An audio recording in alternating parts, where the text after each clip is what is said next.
What's going on, everybody? It is your humble YouTube live stream host, Tim, back with another live stream.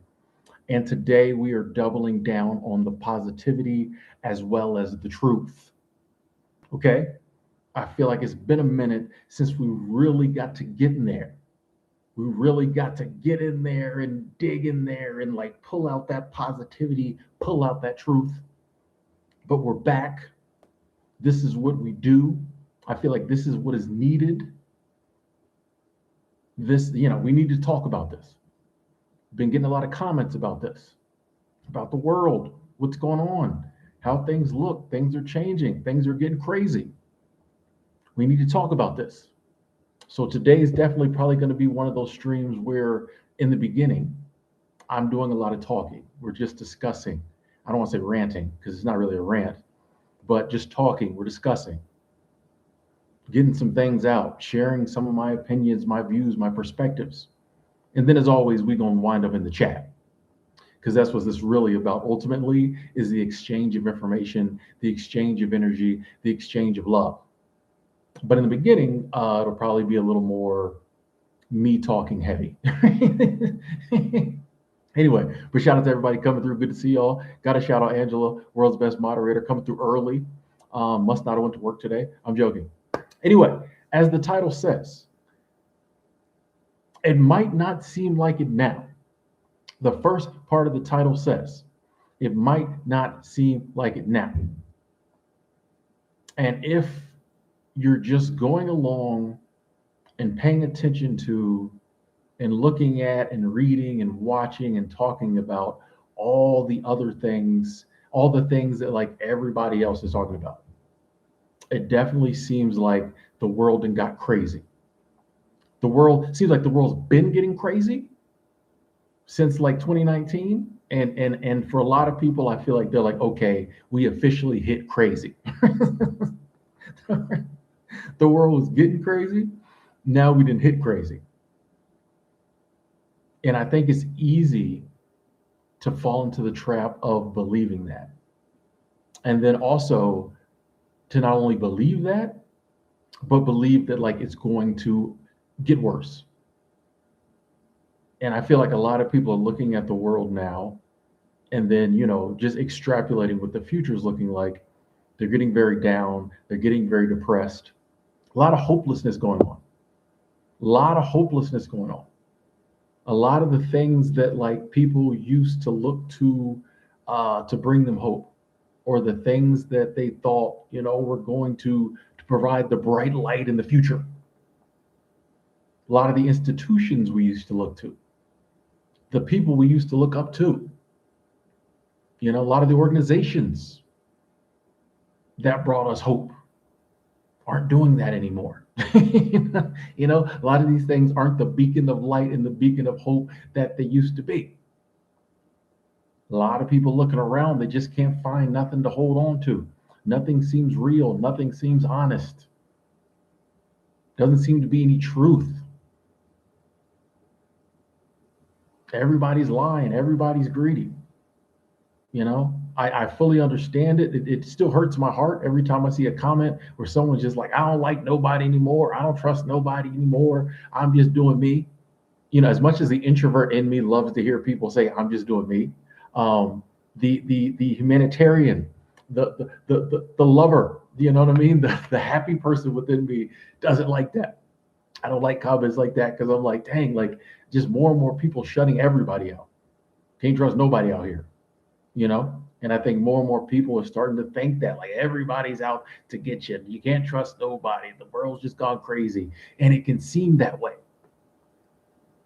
But my message today, and what I firmly believe, is that this is not the case totally. And even I think a lot of the things we're going through, be it the personal things in our life or the things in the world, I think they're eventually going to work out. It's eventually going to be okay. I think there still is cause for hope. I don't think the world is ending. I don't think humanity is over. I don't think everybody's bad. I don't think it's a dog eat dog world. I think we're seeing elements of that. There's definitely some truth in the fact that like, Some people have changed. I think social media definitely magnifies all the negatives in humanity. I think for a lot of people on social media, they took the news as playbook. The news has always kept you captivated. The reason they're able to have 24-hour news networks is because they figured out that like negativity keeps you captivated. They figure out that doom and gloom holds people's attention. They figured out that news stories, especially ones that like if you present a problem, people on social media have figured this out. The news knew this years ago. They knew this back before TV, back before radio. They was doing this in newspapers back in the day. The media has figured out that if you present a problem and don't present a solution, but you keep talking about the problem, people will keep tuning in, waiting for the solution. And people have picked this up on social media. They're using the same playbook. So it just seems like even the traditional places you got your media, doom and gloom, always have been. Now just regular people are hopping on the internet, and it's a combination of like venting. A lot of times we're going through stuff, we want to vent about it, but then also you got people who have like monetized this. They're monetizing our fear. It's not in people's best interest to tell you that the world is still okay. It's not in people's best interest to tell you that you can still be hopeful. Nobody's doing that.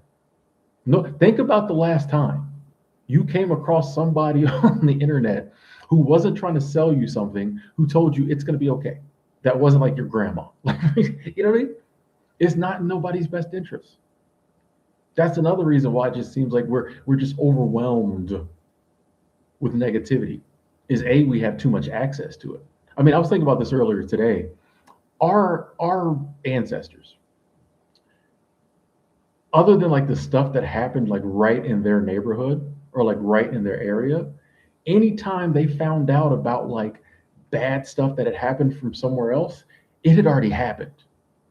You know what I mean? Because like news had to travel through like telegram or scroll, word of mouth. You know what I mean? So like our ancestors, if anything happened outside of a certain radius from them, they found out about it after it had already happened.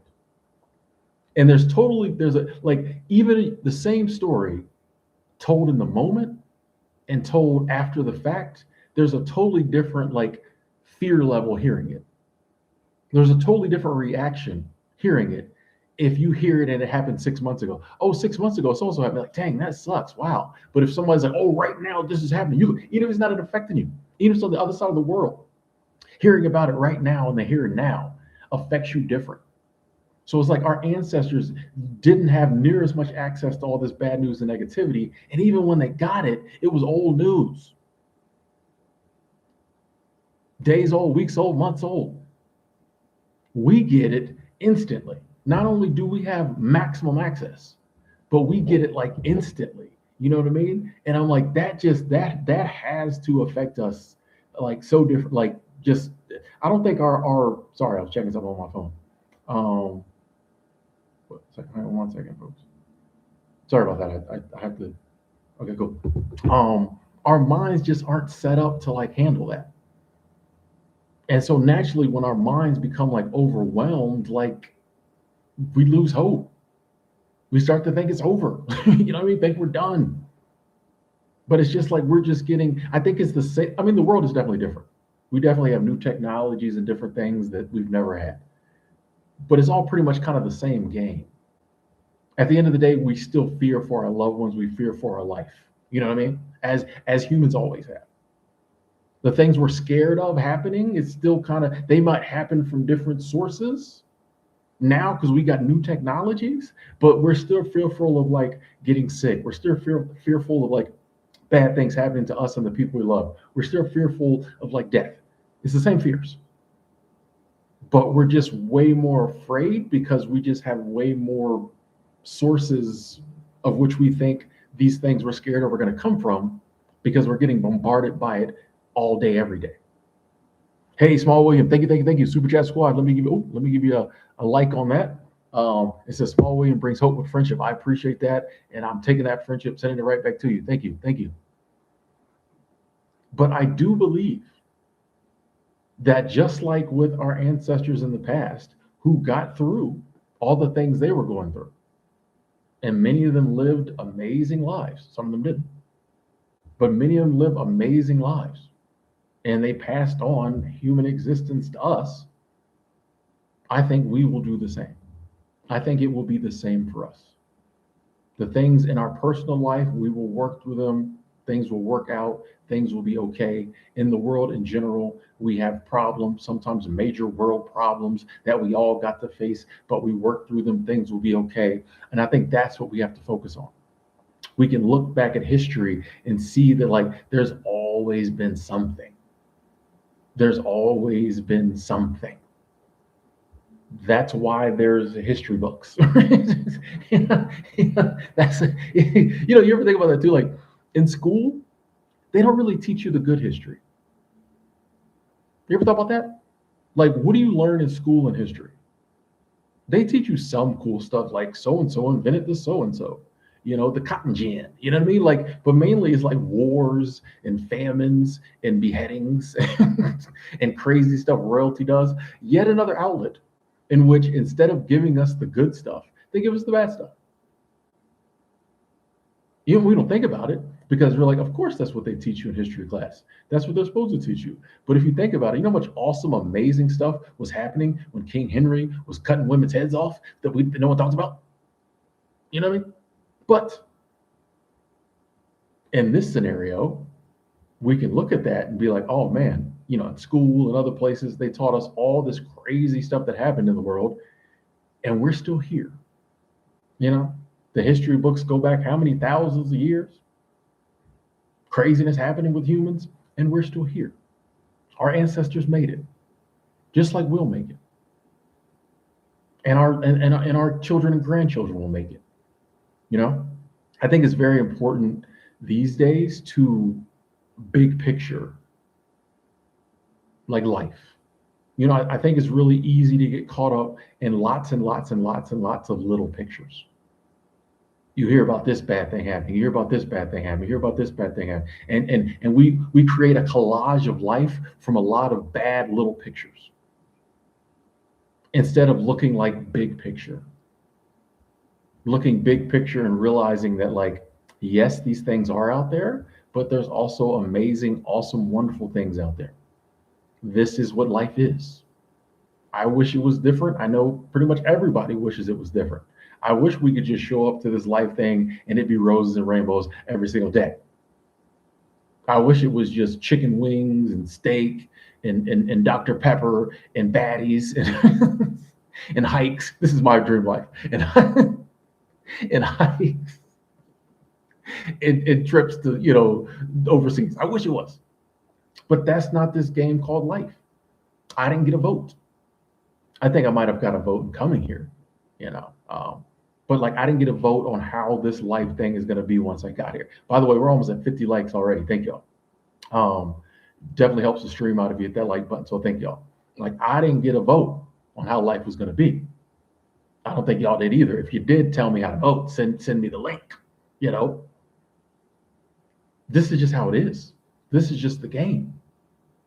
And like, yes, from time to time, I think we all go through a funk or we get down or something major happens to us and it's a real struggle.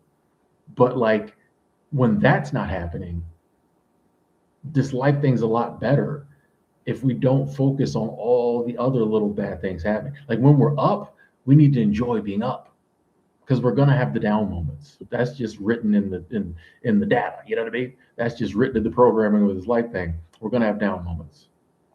But I see so many people who are up and they're still down. They're in the best part of their life. Things are clicking, things are working. They're getting married, having kids, businesses, doing, or whatever is your thing. Whatever is their thing. Life is good at the moment. But because of all this other stuff going on that they're focusing on, they can't enjoy it. And I think that's why it's important to think macro, to understand there's hope, things are going to be okay. Not just for ourselves, but for other people. Because for a lot of people, it's like, yeah, I get my life is good, but like, how can I enjoy my life when I see all this other suffering? I think that's what's important to understand. Like, it's going to work out for other people too. They're going to be okay too. And I know that's a hard one because that's one I struggle with. But I also realize too, like, when I'm down or I'm going through things, I like to see other people enjoying their life. That gives me hope. Hey, I'm struggling right now, but when I get through this, I'm gonna be enjoying life like Chad's doing right now. Chad is up. I'm trying to be up too. You know what I mean? But like, if we're all always down, like, if I'm in a good period of life and I'm still down, imagine the person seeing me who's down right now. They're like, man, even when I get through this, life's still gonna suck. What's the point? And I think we see a lot of that.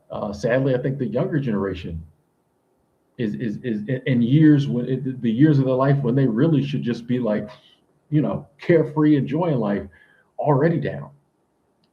Because I think that's just kind of the energy they're getting from the generations above them. Is just like there's no hope.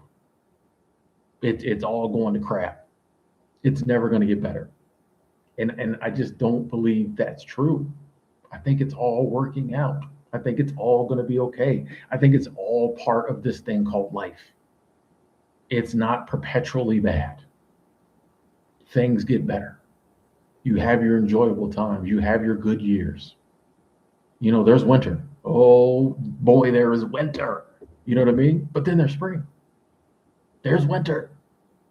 I had a rough one this year, but spring is a coming. You know what I mean? Spring is a coming. We have to wait. I mean, some days you just have to pull yourself out of bed, throw the cleanest outfit you got on, and just do the best you can. Leave the house, do whatever you got to do, the best you can do it. Come back home, go back in bed. There's days like that. But if we go through enough days like that, then we can get back to the days where we spring out of bed.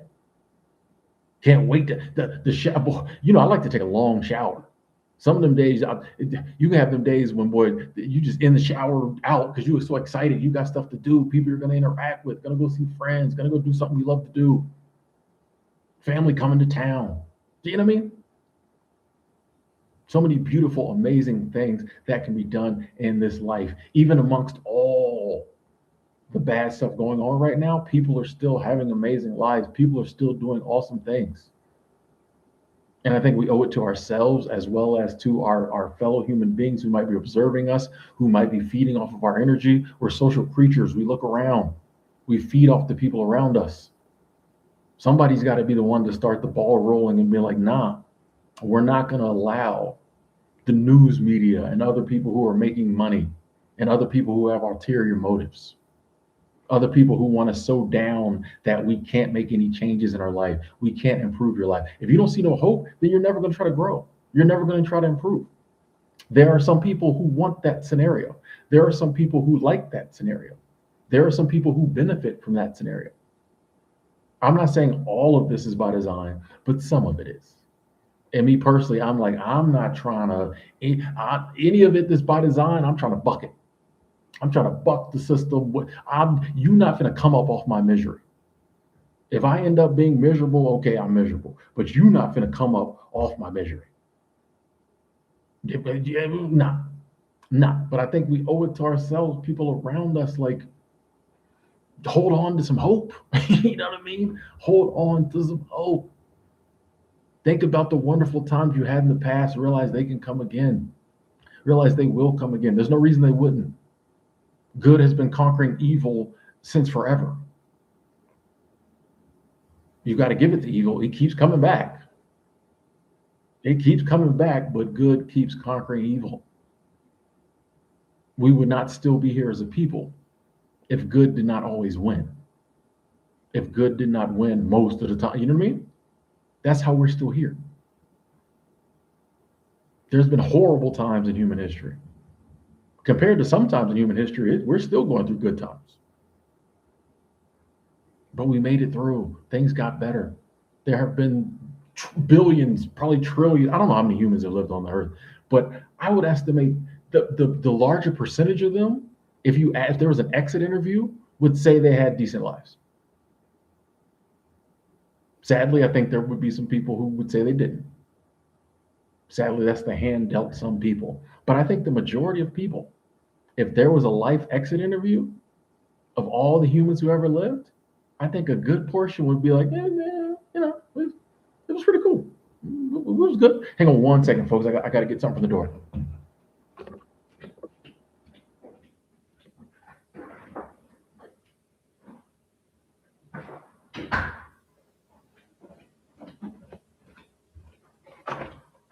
Sorry about that. I didn't have any. I didn't have any beverages. Oh, hold on. One second, folks. I got to put something in the freezer. Sorry. I was in a group too. I was lucky too.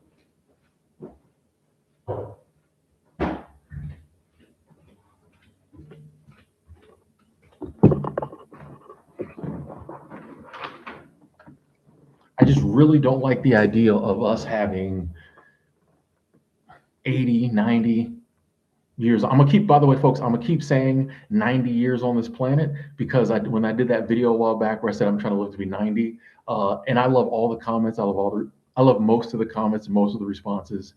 But so many people call me delusional for saying that like I was gonna live to be 90. This is a perfect example. Well, of kind of what we're talking about. Lots of people live to be in their 90s. A lot of people don't. But there's no reason I can't or you can't if that's what you want to do. But people, if you say you're going to live to be 90, people will try to convince you that you can't.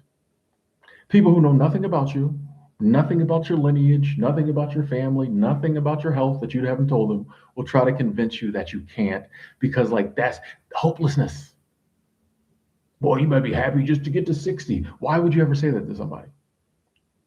Why would you ever try to convince somebody that they're going to die 30 years younger than they say they're going to? Which, by the way, that's fine if that happens too. But it's like a byproduct of this world we live in, where people are just fed these statistics and then all this negativity, and people have convinced themselves at like 17 that they're going to be dead by 63. You know what that does though? And this is another reason why we need to be like hopeful if we want to live like the best life. If we have convinced ourselves that certain bad things are going to happen or that certain things are going to happen, our actions naturally go along with that, even if it's subconscious. If you have convinced yourself that, yeah, I'm probably going to die in my 60s and I'm probably already going to have like back problems and all this other stuff, even if it's subconscious, you are going to make decisions from the moment in your life that you decided that until you're 60 something. You are going to make decisions, sometimes subconsciously, to make that happen because you think that's what's going to happen. So if there's a choice between two decisions and one is like, oh, if I make this decision, it's in line with me leaving this planet at 60 something, or this one, you're going to make, you see what I'm saying? That's the same thing with hopelessness. Like if we really don't think there's a point to this life, if we really don't think we can ever have times that are enjoyable anymore, that we can get something out of it, then we're not going to make decisions that allow us to do that. I think this is why, so many people, the turning to vices, sticking with vices, they don't see any other point. I kind of get it. I don't like it, but I get it. Yeah, like, well, I don't see any happiness in my future, but if I take this substance, I'll be happy for a couple hours. But I think yet again, this is the reason why, like, those of us who don't see it that way, or those of us who might still have a little hope, a little linger of hope left, we got to blow on that ember and turn it into a bonfire so other people can see that, like, nah, people still out here living life. They're still good out here. There's still good people. There's still good opportunities. There's still jobs for now. No, there's still whatever you want to be out here, out here. There's still whatever you want to be out here, out here. All the opportunities that were here before are still here. Maybe not in the same places. That's the thing too. We look for things in the places that they were previously. And then when they're not in those places anymore, we say they're gone. Oh, there's no opportunity. There's no this or no. No, it just may not be where it was before. No one ever said like this life thing would be easy, right? No one ever said that like there wouldn't be any change. Especially in this day and age, that is one of the things we definitely have more of is change. Things are changing so rapidly now. But that doesn't mean the opportunities are still there. They may just be in other places now. We may have to work a little harder. I don't mean physically, but I'm just saying in general, we may have to work a little harder. We might have to work harder physically.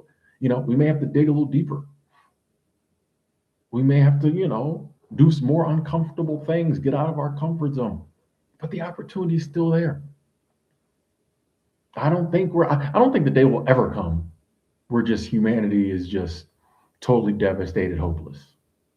You know, I just don't think.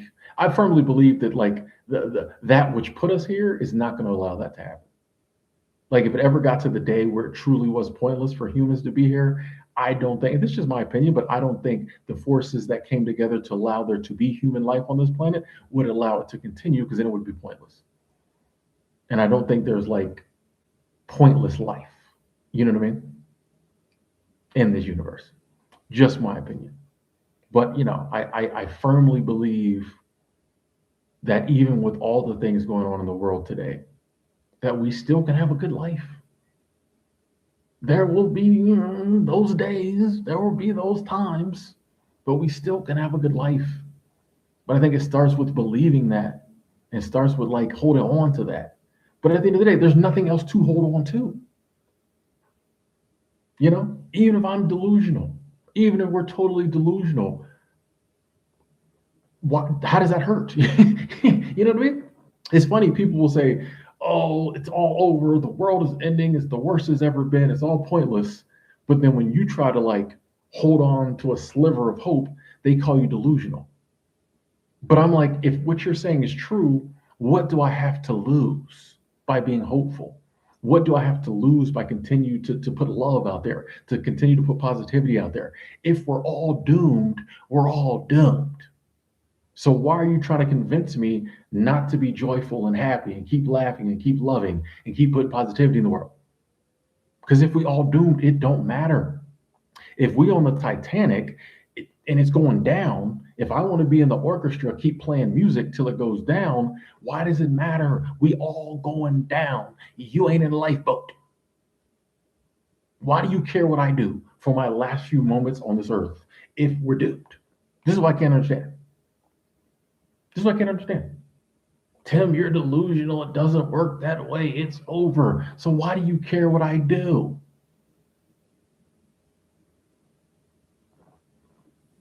Just let me be delusional and happy over here. If we only got a few more years left, let me love, laugh, and be delusionally happy over here. Why do we have to be miserable on the way out? But I don't think it's the way out. But the stuff like that just kind of shows you that it's not really truth. You know what I mean? That's how you start to see, like, nah, some of this is programming. A lot of this is just people's mindsets because they're acting weird out here. You know what I mean? And in times when it really is something going on, it's over, people don't care what other people do. If there really is a disaster going on and it's over, people do not care what other people do.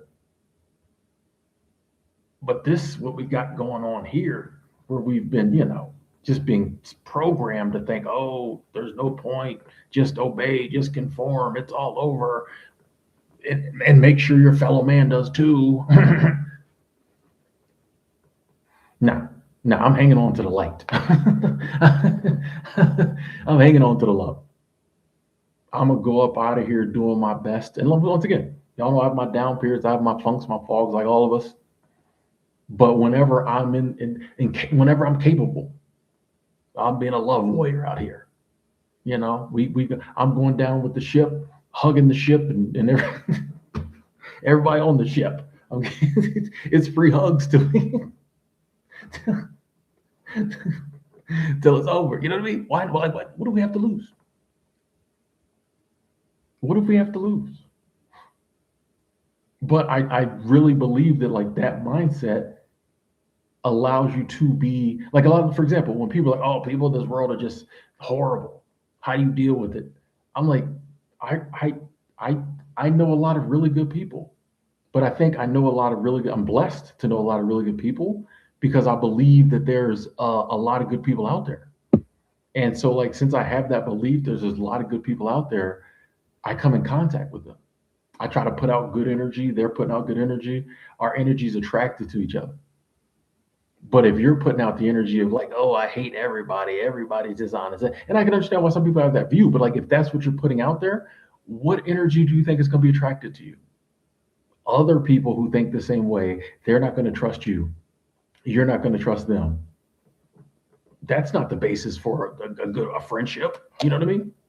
I honestly, and this coming from someone who's like always single, but that's not for like lack of there being opportunity. I'm just, y'all know me, I'm just different. But like, one of the this is a sidebar. This is a sidebar. We're going off the beaten path here. This is, but part of the reason I think that like there's so much difficulty dating these days is not that. Part of it might be, dating sites, but I think a big part of it is everyone is convinced um, that there aren't any good people to date. Everybody's convinced there's nobody good to date. Everybody just goes around talking about how crazy dating is right now. I don't think that's a good environment to meet anybody. Yeah, yeah. And that may not be the major part of it. I think there's other factors involved, definitely, but I think that is part of it. If you're absolutely convinced there's no good men left, do you think you're going to find a good man? Now, you might be blessed. You might be blessed. That might be the blessing that comes your way. But like in general, if you're convinced that Western women are trash, do you think you're going to find a good woman in the West or anywhere? Probably. You know what I mean? Like, I don't know. I just think our thoughts are very powerful and our actions are based on our thoughts. We don't always realize it because a lot of it is subconscious, but our actions are based on our thoughts. And if we view the world a certain way or we view other people a certain way, or we're firmly convinced that this could never happen, it's not going to happen. That's the way the world's going to be for us because we've convinced ourselves that's the way it is.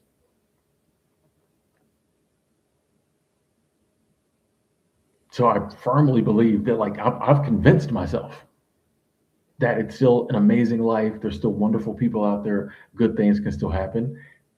And that's what I find. Good things happen. I meet good people, you know, that which is comes through and blesses me. You know what I mean? Like, so that's why I keep believing in it. And if that's delusional, okay. If that's crazy, okay. Crazy's working. If crazy makes me happy, I'm gonna stay crazy.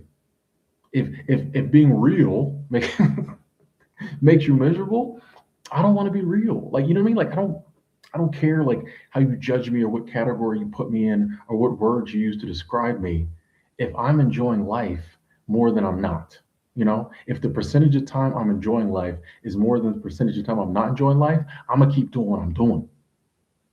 And I'm gonna keep putting that message out there to other people. Because the people I see that are just like convinced that it's done and it's the world's worst than it's ever been, it's over, they're miserable. And I feel for them. Like, I'm not picking on them. I'm not talking about them. I feel for them. I understand why you get that mindset. But part of it is mindset. It is mindset. And it's a mindset that people are monetizing. It's a mindset that people are capitalizing on. And that's really what, like, it's bad enough to, like, man, you see so many people struggling in life. But then there's like people who are doing way better because y'all are struggling, because we're struggling. That bothers me. That annoys me. Like, bro, like, if that's just the way it shook out, cool. If that's just a hand, no. But like, when you dealt people that hand, knowing it was going to make them struggle, knowing it was going to make them like not fully understand this life and go down certain paths and turn to vices and do all this stuff. And then you're the one who sold them the vices. That's crazy. That's crazy. And I think the only way, and a lot of, these powerful people, powerful positions, we can't combat them physically, but we can combat them with love. We can combat them with smiles. We can combat them by us living the life we want to live and not falling for it, not falling for the okie doke. And then other people seeing us not falling for it either. And then it becomes a snowball effect. And it's a quiet revolution. A lot of people want to be loud, be out in the streets. And, I'm not knocking how anybody, tries to change the world. But you'll notice that just from my observation, the last time people was like out in the street and really changed anything was damn near the '60s. I'm just saying. I'm not. I'm, not, I'm just saying. You don't always have to be loud and in the street and stopping traffic. I think some of this stuff we can just do it in our personal life, and other people will see it, and they will incorporate what we're doing in their personal life. And then you turn around and, like, they say you're the byproduct of like the six people closest to you. Imagine if you were out there influencing five other people around you just by like living your life a certain way, just by keeping love in your heart, just by having a positive attitude every day at work. And then they turn around and like influence five people in their life, and then they influence. That's how it works. I think that's the way to do it. To slowly just kind of like show other people like it's still chill out here, it's still nice out here, it's still okay, it's all gonna work out. Hey, Ebony Emperor, I actually saw this comment earlier. Super Chat Squad, I appreciate the love. Thank you, thank you, thank you. Appreciate that support. So, why aren't you married with kids? Do you regret? I do not regret it. I'm not married with or have kids because I don't want to get married and I don't want kids. So I do not regret it. If I did, I would say it. The people who know me know. If I did, I would be like, I'm looking for a wife who I'm gonna knock up tomorrow. But like, I genuinely, I enjoy my lifestyle. I enjoy my life. I would it be nice to have like a partner? Cool. It's chill not having one, but it would, like, how like there you can take different, you can see different paths and understand that like both of them could be okay. That's how I feel about like being single or having a partner. If I had a partner, I'm not getting married. But like, yeah, could I envision there are lots of things I would like to do that I can't do now because I don't have a partner? Yeah, but I do all the things I like to do now partnerless, partnerless, and that's cool. The kids one, no, that's not a path I would ever want to go down. Um, I just, me and millions of others just don't want kids. And I think there's more and more people not having kids because like, the expense, and it's, in today's world, I think some people just don't want to have kids. But even if I had the money and I was living back in the '50s, I don't want kids. I shouldn't say even if I had the money, because we do all right. But you know what I mean? Like yeah, I just that's one I'm so happy. Like I don't even have the words to convey how happy I am that I made it through my 20s without kids. That'd be like saying, "Oh, I noticed you've never had your arm cut off. Do you regret it?" Like that's. I noticed nobody ever kneecapped you. Do you regret that? Like that's the way I see that question, respectfully. Like just nah. I mean, and nothing against kids or people with kids. You know, I know people, they got kids, they love it, they happy. I love that. I got a friend with like seven kids. I'm just like, just pretend two of them is mine. They're mixed, so that would work. But they're not. But let's pretend two of them are mine. But yeah, I'm good on the kids. I'm good on the kids. Yeah, good question. I get asked that a lot actually. So on that note, folks, I kind of ranted and went on for a while. That was my spiel. So I'm going to jump into the chat. I got a little coffee. I got some other liquids on deck. If you said something earlier and you want, to talk about it, and I missed it earlier, feel free to say it again. But I'm just going to jump in the chat and we just going to talk. We just going to see what's going on. And give me your thoughts. Deb, yes, I do have nieces and nephews. Some blood and then some just, really close friends might have had kids, and I view them as my nieces and nephews. I got a lot of YouTube nieces and nephews, maybe people a little younger than me, who I feel are, my nieces and nephews in my heart. But I do have nieces and nephews in real life. Yeah, yeah. So Lashana said, love kids, don't want none either. Matt, I'm with you. When people's like, you think the glass is half full or half empty? I'm just happy to have a glass. And I know one day somebody's gonna put some liquid in it. Yeah. There's gonna be something to drink in it. I'm just happy to have a glass out this mug. It ain't gotta be half anything. A couple drops of juice in that mug. I'm happy. You know what I mean?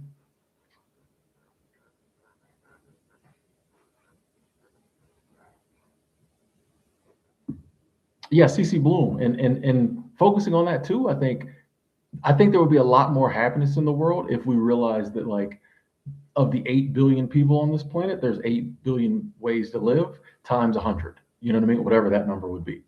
You know, there's a unique way, there's 100 unique ways for everyone to live. There's for every choice you have in life, each one of us has 1,000 options. Sometimes I just think about the actual amount of decisions and options we have in this life. You know, how we could totally change our life 5 seconds from now if we wanted to. You know what I mean? Like, we could make one decision 5 seconds from now that could totally change our life. That's how much, like, power we have over our lives. And a lot of times, yeah, we just think there's only one way to do it, and we just keep living like everybody else. Days, thank you, appreciate that. So thank you for being you. Yeah, you're welcome, and thank you, Ebony. No, I don't have any financial advice. I wish I was one of those really good financial people. I just save, invest a little, you know, give to charity. I don't really. I mean, I'm a very simple person, so, like, my finances are pretty simple. You know what I mean? Like, you just gotta pay the bills and have a little to take care of yourself in the future.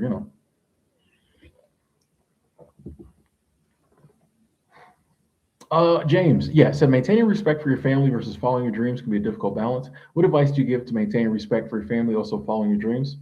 I don't think the two have to be mutually exclusive. I honestly, I don't even know if the two have to come into play. And I know what you're talking about. A lot of times, and I know your situation because you've asked a similar question before. So I'm guessing you're saying, like, you want to follow your dreams, your family's telling you otherwise, and so it's hard to, like, you want to be respectful and you want to listen. You know what I mean? And but, like, you're like, my thing's over here. Um, Once again, in that, now, when it comes to overall respecting your family, I think that's a choice you make. This is my mom, this is my dad, this is my family. I'm always going to respect them. That doesn't mean you have to follow their advice. That's the thing to realize too. You can have the utmost respect for your family, for what they've done for you. That doesn't mean you have to follow their advice. And a lot of times, parents and other people older than you want you to think it's the same thing. If you respect me, you do what I say. That's not always the case. You know what I mean? Like, especially once you become an adult, you have the right, you have the free will, you have the God given right to live your life. And so it's like, hey, mom, dad, auntie, grandma, like, when I was up to a certain age, I had to do what y'all said.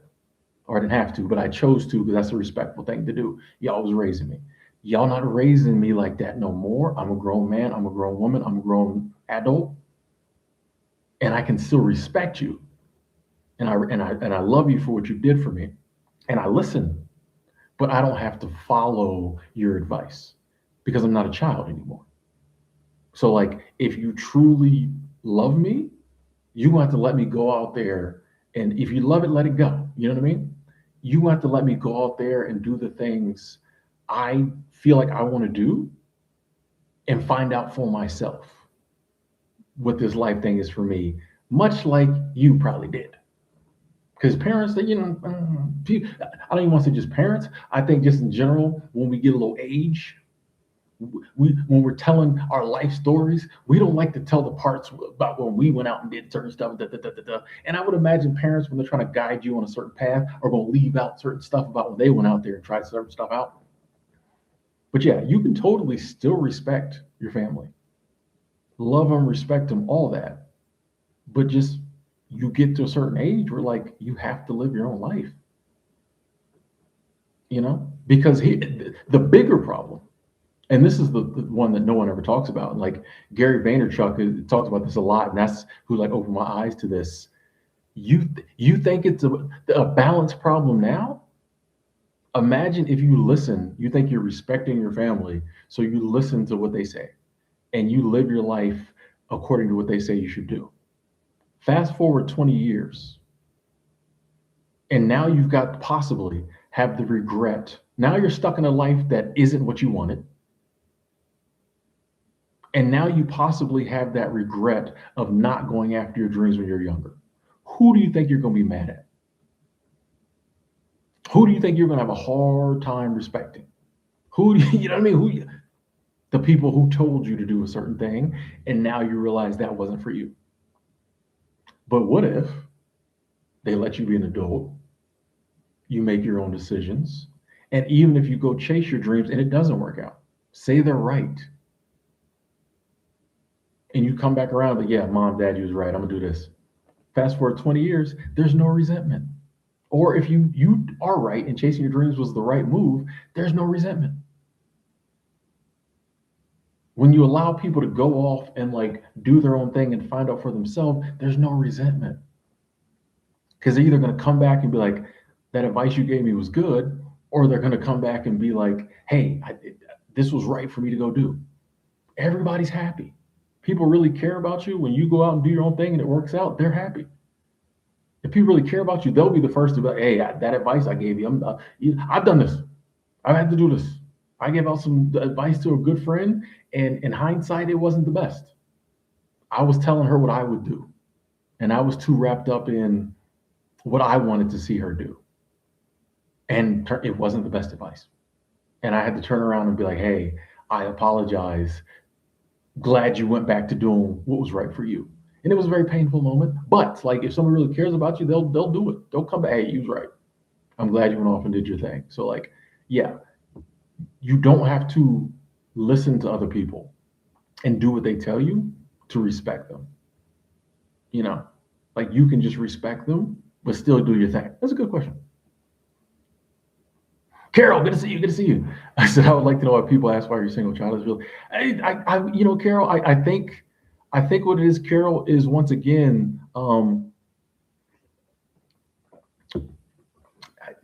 there's still people who believe that like that's what everybody does, you know. And so if you believe that like that's what everybody does, and then you see somebody not doing it, people are, I guess, curious. But I kind of like the question now because it allows me to go into my spiel about like not everybody has to live the same life. But yeah, I think maybe some people it's new to them to see a handsome, charming, eligible bachelor who who's child free. You know what I mean? And happy. John checking in. How you doing? How you doing? Good to see you. What up, Texas Goddess? Hey, Mike Felt. Thank you, thank you, thank you, thank you. Super Chat Squad. Thank you so much. Said love and compassion is the answer. I agree. I agree. And I think there's a lot of that out there. But I think a lot of people think that love and compassion is weakness, and you can't be weak in this world. But I think it's actually the exact opposite. I think it takes being very strong to be a love warrior sometimes. But I totally agree with you. Thank you for the support. Thank you, Mike Felt. What up, John? Pew. 69 degrees today. Nice. Walked through some old train tracks, woods, abandoned lots of meadows. Nice, nice, nice. Yeah, walking is amazing. It was a good day today. I did a little walking, had some business I had to handle, but I did get to walk a little bit. And I was like, man, I love it. I love it. The longest period I had of not working, maybe like 6 months, 5, 6 months. Yeah. And honestly, that's usually enough for me. About 5 months not working, I'm usually ready to like get back to work, get a routine. Um, yeah, and that's fine too. You know, part of me wishes I could just not work again, but yeah, after about 5, 6 months of not working, I'm like, I could go back to work. Give me something to do. Deb, I am cool with pretty much all my exes. I can't think of one that if I saw, it would be static. Like some of them I've lost contact with, but if I saw them, it would be cool. Literally, this is funny you asked. One of my exes refriended me on Facebook yesterday. Like this is crazy. Are you her? No. Yeah, one of my exes refriended me on Facebook the other day. Instagram. I don't have Facebook. I was like, is that? I was like, oh. So yeah, I'm cool with my exes. I do think that like you can. I do think yeah, with any type of relationship, friendship, dating, marriage, like whatever. I think that sometimes people are in your life for a season and maybe they go out of it and you aren't meant to be in each other's lives. And I think sometimes, like, maybe the level at which y'all were friending might change, but you're still cool. I don't think there's any absolutes. I think it's a case by case basis. But yeah, like all my relationships, even the one where, like, I was the bad person and I cheated and I ruined the relationship. Me and her were still cool, and that's more of a testament to her. I also like to think it's a testament to my character that she knew, like, it was a drunken mistake. I was still wrong, but like, you know, yeah, me and her, we talked a few months back. So yeah, I'm cool with all my exes. There was never any, like, horribleness or whatever. Just like, things happen. I messed up. Like, man. Plus, I mean, I think part of it too is who you date. So like, I'm gonna date a certain type of woman, and so like the type of woman I date, like, you know what I mean, like, we're gonna be cool because she's gonna be that. You know what I mean? Like, she knows me, I know her. Like, I'm not dating the type of woman that, like, there's gonna be that when we break up. Like, I just don't. You know. Tyrone just got back from Japan. Nice, nice, nice. That's awesome. That's awesome. Recovering from that 14-hour plane ride. Know about those. Know about those. Well, Angela with the snipe. Okay. That's another beat coming. Okay.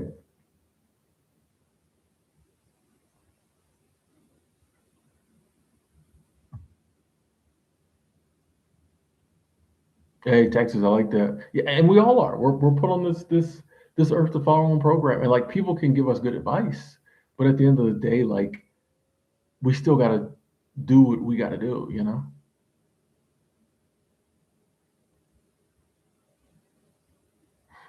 Centered man. I don't really like to put, like, describe any type of growth on social media as fast or slow, or, you know what I mean? If you like making content, keep making content. Glad I could give you some inspiration. But yeah, if you like making content, keep making content. It's you know what they say, comparison is the thief of joy. So if you like making content, but you're constantly comparing, like, do I have as many subscribers as somebody else? Da, da, da, da, da, da, then you're robbing yourself of the joy of the journey. You know what I mean? Um, I would just keep making content. And now, if you feel there's areas where you want to improve or you want to get better, okay. But and actually, these days, subscribers means nothing.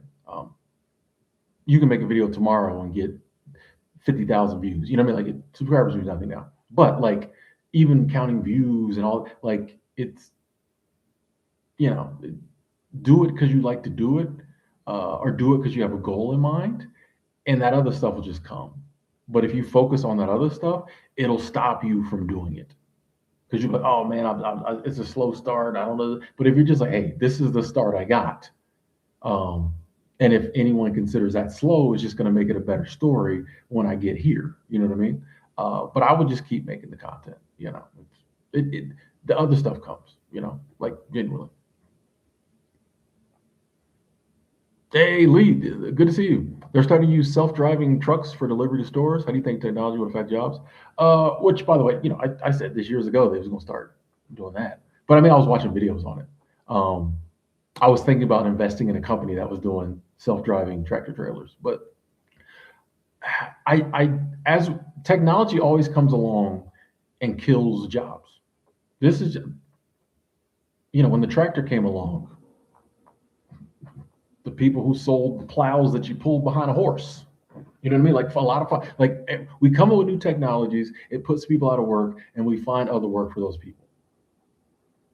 And I don't say that callously, but like, that's, like, yeah, any new technology that can be implemented into the workplace takes people's jobs. Like, do I wish AI and all this other stuff wasn't here? Sure. I wish we was still back in the horse and buggy days, if you ask me. You know, I wish we were still back in the 1700s. But like, this is the game we got. This is the world we got. So like, I do think, yeah, there will definitely be some impact on jobs with the new technology. But I think, kind of like we were talking about earlier, I think we'll figure something out. At the end of the day, we just have to figure out a way to survive and eat. You know what I mean? I think Things might change, but I think we'll figure it out, you know.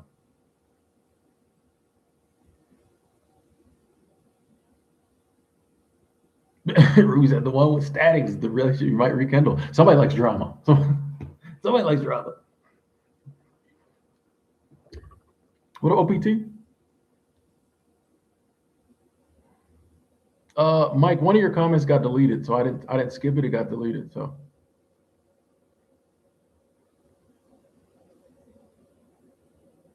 Pew, I definitely don't think death is the end. Why would it be? I think death is just the end of a chapter, and you go on something else. Like, because I don't think my sole existence is to be a human on the planet Earth. You know, I think this is one chapter in my story. I think I've been other places, been other things, or I will be other places, other things. I think this is just a chapter in a million-year story or a forever story. Another reason why it helps me to not get too wrapped up in all this stuff going on. This is just, I'll be in my next life, and if I remember, I'll be just talking about this like I was on vacation. Oh, remember that time when we was humans and we was on Earth and AI came around, or you know what I mean? Like I used to do a lot of hiking. People are like, what's hiking? Well, you go up in the mountain. What's a mountain? You know what I mean? So like yeah. So I definitely don't live my life like death is the end. I live my life to like, hey, I got 80, 90 years to experience this human thing, and then we move on to the next thing. I feel like I'm at the Earth is like an amusement park, and I'm just here riding the rides. And when you're riding the ride, you're having a great time. Sometimes you eat too many funnel cones and you throw up, and the amusement park ain't always fun and games, but most of it is. I try to look at it that way, like try not to take it too serious. Just you know enjoy it while you can. What up, Drew? Bobby checking in. Appreciate the kind words. Any advice how to move on after a rough breakup? Hey, that shit. Hey, Reggie, it's happened to most people. You know, even me, who's had like I can't pronounce this. Amicable. My breakups have been cool, but they're still, it can be rough. Um, I mean, that's just human. I mean, maybe there are some people who have had lots of breakups and none of them were ever rough, but I think most of us have been, hurt, traumatized. Um, and honestly, I wish there was a better answer, but like if there was a good answer for moving on after a rough breakup that would make it easy, whoever came up with it would be a trillionaire. That person would look at Elon Musk's net worth and laugh. They would have so much money because we would all buy it. But there isn't a quick solution. I personally just think it's time. There's things you can do, like, try to stay busy, keep your mind off of it, but you're just trying to stay busy and keep your mind off that person until enough time passes that the feelings aren't there as much. It doesn't hurt as much. I genuinely think the only answer is time. I wish there was another answer, but I think it's just time.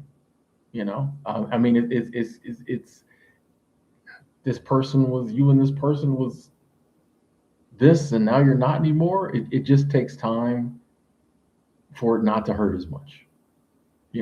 I think that's the only answer I've ever been able to come up with. Does it seem very dark in here?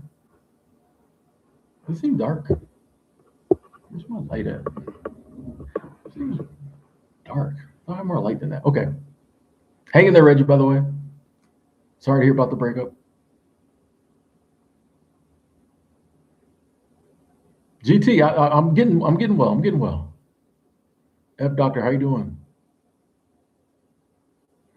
Senator Man, I personally don't think they'll be able to wake up the dead because, like I said, I kind of believe that the energy that animates this body moves on. So I don't think humans will be able to bring that energy back, but that's just my opinions. Savannah Calm, just cancel your health insurance for wanting to do it for years. Hey, a lot of people taking that route.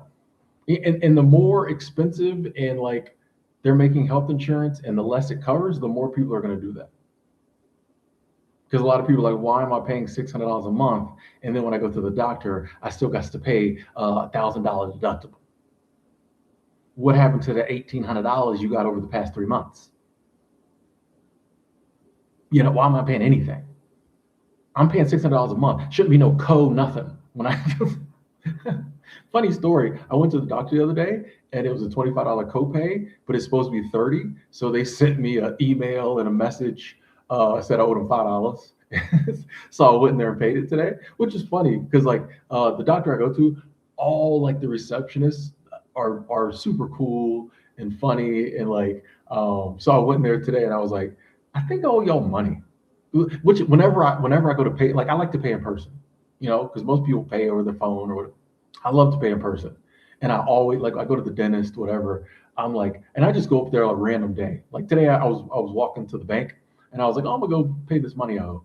So, but I love walking in a place and be like, I think I owe y'all money because they're always like, ooh, even if it's not them getting the money, it ain't going in the receptionist's pocket, but everybody perks up when you paying money.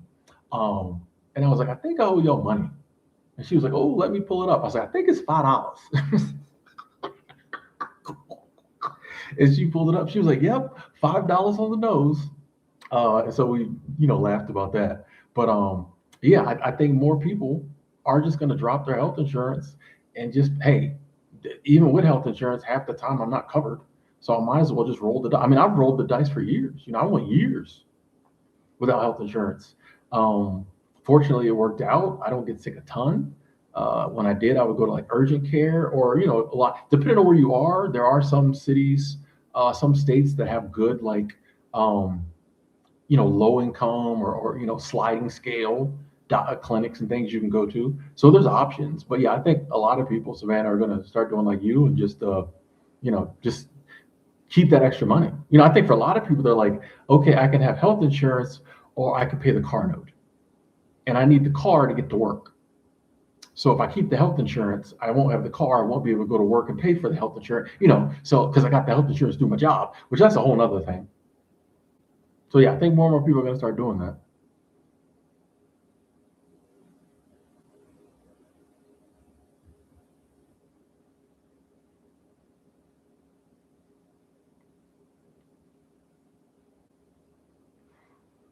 Yeah, Anna, the especially here in the United States, the average vacation time you get from work is insane. Like for you to get 1 week a year off, a lot of places. I'm blessed. The place I'm working at now, they hooked us up with PTO, so I can't complain currently. But I've been at other places where yeah, and you have to earn that. Like you got to work. So for a week, 52 weeks in a year, I got to work 51. That just seems a little off. You couldn't even make it 50 and two. It should be more like 36 and 12. But you know what I mean? Like it's just and then those same companies want to turn around and talk about work-life balance. Stop, stop, stop. You're not making me work 51 weeks out of the year. And then they'll turn around and put out these corporate emails about make sure you get work-life balance. That's why we have cool chairs in the break room. That's why we have free coffee on Fridays. Like, stop, bro. Like, you're not going to do that. Work life balance. Well, give me 25 weeks on, 25 weeks off. Four tenths. You know what I mean? Like, I don't know. I'm telling you, I struggle with my thing. Like, just be real. I feel like in the past, employers were a lot more real. Hey, I think employers in general cared more, and I think there was more real. Now it's like a lot of these corporations don't care, but they pretend they do. My thing is, you don't care, just say you don't care. Don't, turn around and pretend. Just be like, nah, you got to be here 51 weeks out the year if you want this job. Full stop. Don't email me. You know what I mean? Don't sugarcoat it. Don't try to act like we're family. Just say that. Okay. Or actually care. Treat your employees like family. That's fine too. But the pretending, I can. Don't get me started. Don't get me started. Don't get me started. Senator Man, you can make money flipping things on Facebook Marketplace. Yeah, yeah.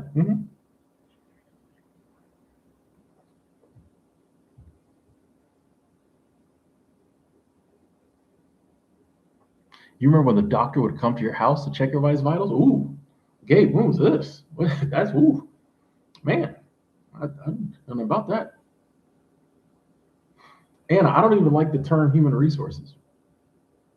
The department that's supposed to be there to look out for the employees, like you said, in a lot of cases, they're not. But it's called human resources. Who came up with that? Now a lot of companies are starting to change it. Human resources? Human resources. That's the name of the department that's supposed to look out for me, the employee. They're not trying to hide it. Hey, Jose, that is awesome. Wrapped up grad school successfully. Feeling relieved now, less stressed. Glad to hear that. Glad to hear that. Hope for the best with your final grades. Oh, no, you probably aced it. I'm sure you're going to ace it.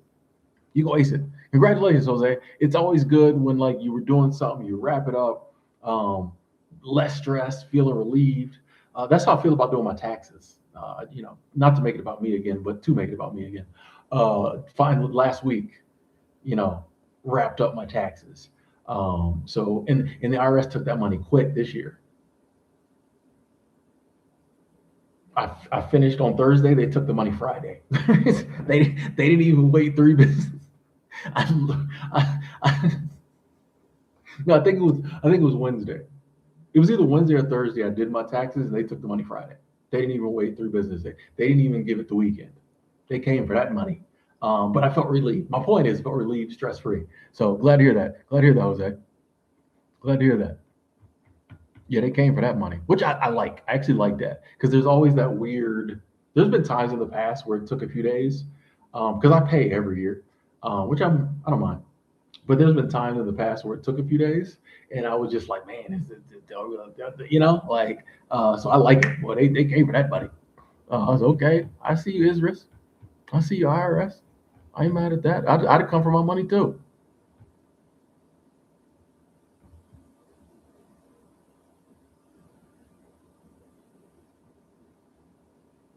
I'm going back and looking at some of the earlier comments. Plateauing said got $2 raise. Nice, nice.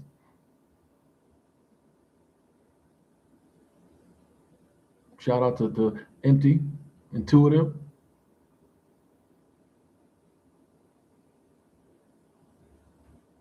Rick, what up?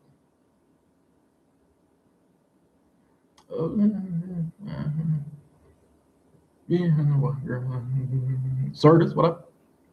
Carlos,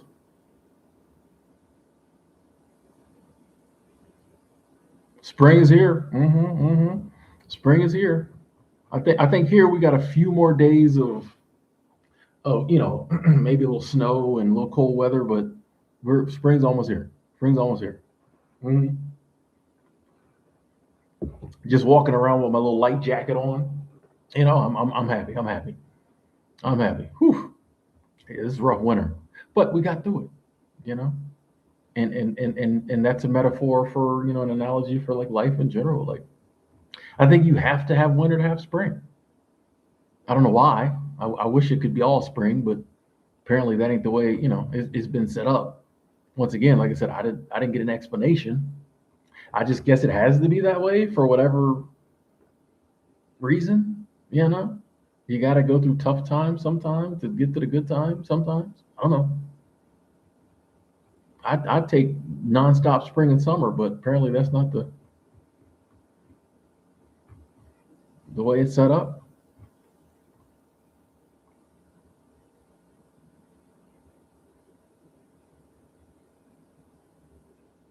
Womb to tomb. Let's go. That's all you got to do. Get from womb to tomb. Oh, Robbie, good to see you. Good to see you. It was nice. Robbie, I'm glad I went back and looked at that comment. Robbie, if you're still in here, it was good to see you. It was good to see you. That was crazy. Meeting again. You know what I mean? So, Robbie, I was hoping you came through. So, if you're still in here, it's good to see you. Good to see you.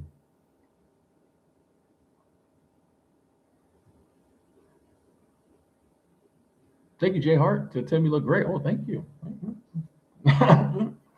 Yeah, yeah, it's a nice hoodie. I don't wear it much. Like I rarely wear it out the house because I don't know. It's I feel like it draws people's attention, and you all know me. Like I'm on the internet, I want all the attention. In real life, I don't want to be seen. So yeah,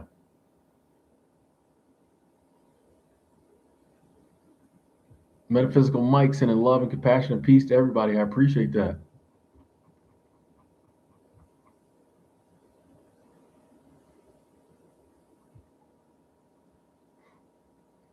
Senator Man, you say I look younger than my old videos? Really?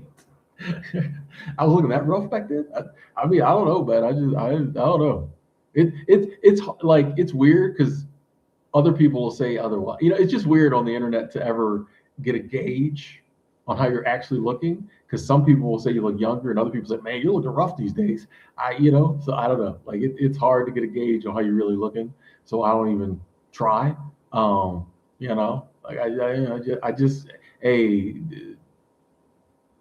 I like what I see in the mirror more than I have in the past. I'll say that. But I don't think that's because I'm looking better. I think it's just my self confidence is getting better.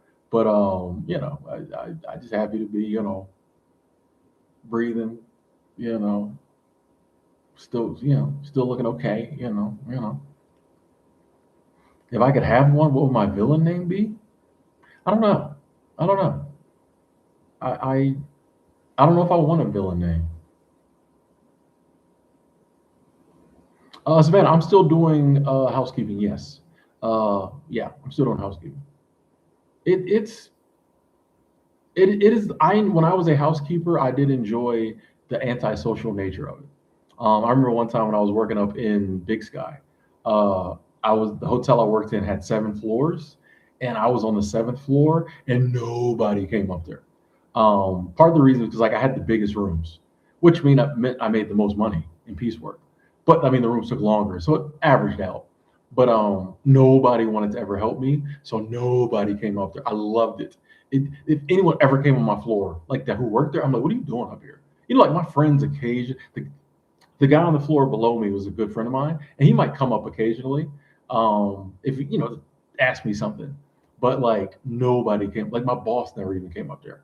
Um, if he was ever up there, I was like, "What's wrong?"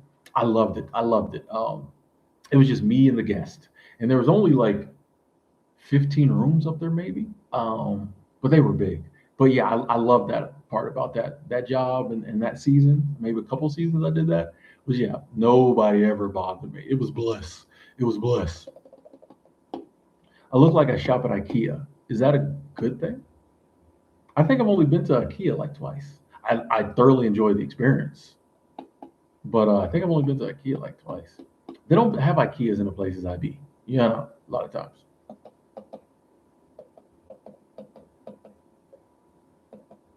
LeBlanc, what up? Yeah, yeah. No one told me IKEA had like a cafeteria in it. I didn't know you could buy food up in there. I said, what is this? Swedish meatballs? What is? I'm like, no one told me. Like, I was like, man, this is an amazing store. Agent M, what up? What up? Good to see you. By the way, I appreciate the emojis on the side. I always forget to acknowledge those. Do most people have villain names? What is this a thing? I heard of like your stripper name, but I didn't know that was a villain name was a thing too. Okay. Mm, mm. So I just get. I'm messing up because I'm looking at myself in the on the screen, trying to wipe, but it's the opposite. So like I'm doing this, but it's okay. Anyway, the struggle is real. Historical would rather go to the thrift store buy furniture from the 50s. Hey, whatever works for you. The thrift store don't sell Swedish meatballs in the cafeteria. You know, the thrift store don't have fully set up life model displays and I don't know. IKEA's like I want to go on a date to IKEA. Meet me down there at the IKEA. We'll walk around. We'll look at stuff. I'll buy dinner. I would go to date to IKEA. Tell you that seems like a vibe. Yes, the thrift store might have better quality furniture. Possibly. We do have to dispel this myth that every thrift store is good though. Okay. There are some really awesome thrift stores out there, have good quality merchandise at a low price. There are also some greedy thrift store owners who sell crap at overpriced prices. So we have to acknowledge that. I'm looking at you, Goodwill. I guess Goodwill's not a thrift store, but remember when you go to Goodwill get some good stuff for cheap? Remember like that people, man, you got that from Goodwill. Now that's kind of a flex. Like, bro, I bought this shirt at Goodwill. It's like, damn.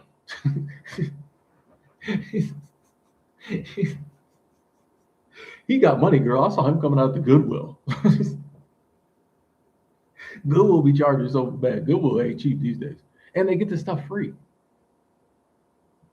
That's why I stopped like donating. I'm like, bro, y'all not gonna come up like, you know what I mean? Back when I thought Goodwill was like, okay, kind of, selling cheap prices, help people out there, cool. But when I go in there, I see Goodwill selling shirts for $25, and it don't seem like their community output, help output got. I'm like, nah, the CEO coming up, somebody coming up. You not coming up off me. $25 shirt, man. Okay, okay, okay.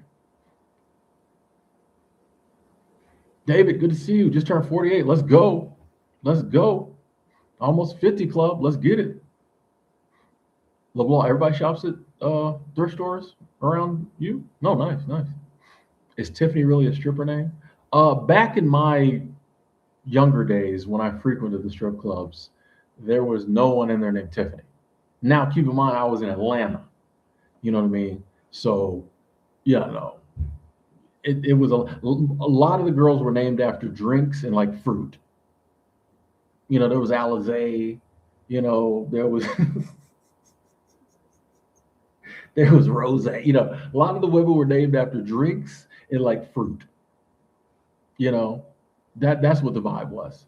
There wasn't really a lot of Tiffany's in the places I went to, at least. Yeah, yeah, a lot of China dolls, stuff like that.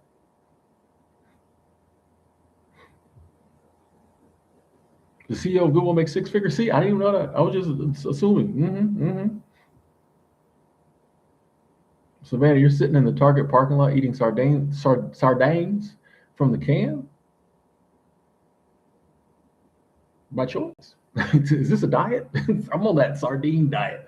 Drop about 50 pounds in a week. Okay. Hey, I appreciate you saying. Before I make jokes, I should read the also part of your comment. So I want to say you're one of the YouTubers who inspired me most. Yes, yes, yes. That's awesome. That's awesome. Enjoy the sardines. Thank you. I'm glad to hear that. Thank you. Appreciate that. Goodwill in Canada has some good program. Well, okay, of course. Okay. But yeah, I mean it's Canada. I mean, I would expect that. I would expect that the Canadian goodwill is probably still decent. I'd expect that. Oh, but that could just be something Canadians say because they know we can't disprove it. Our stuff is still good. Dumb Americans won't know. I hope they are. I hope they are. Hope they are. Goodwill only gives 10% to charity. Yeah, Nick. A lot of Hennessy's. A lot of Remy's. A lot of girls named after drinks. Not mad at that. Oh, agent said there's no Goodwills in Canada. Wait a second. Wait a second. I got to Google this. Chat GPT. What up, Antoinette? Gabe's at McDonald's drinking dollar coffee. I just got mine. Stillness, what up? What up? Yeah, haven't seen you in a while. Ken, how you doing? Good to see you. We took a little hiatus, but we're back. I actually was I'm actually in my phone. I got a lot of good stream topics. That I want to start getting into like question topics. So look forward to I want to start look forward to the streams getting. I love these ones where we kind of talk a lot, but like I'm trying to get the streams more dialed in on certain topics and we really discuss stuff. But yeah, we still here. Corey, what up? Good to see you.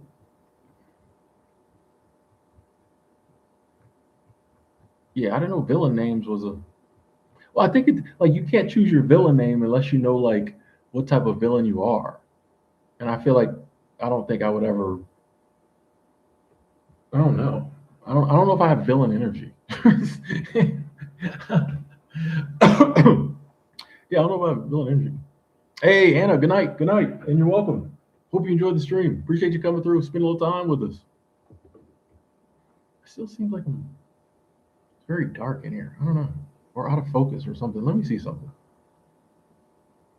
No, that didn't change anything. Okay.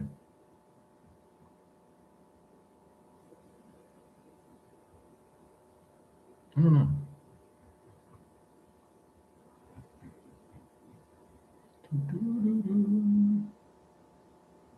Spread joy. Let's go.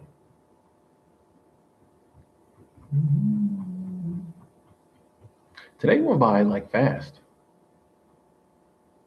Senator Man, I do think that there's good in everybody. I'll give you an example. You ever notice like how some of the some of the people who've done some of the worst things in history still had people they cared about,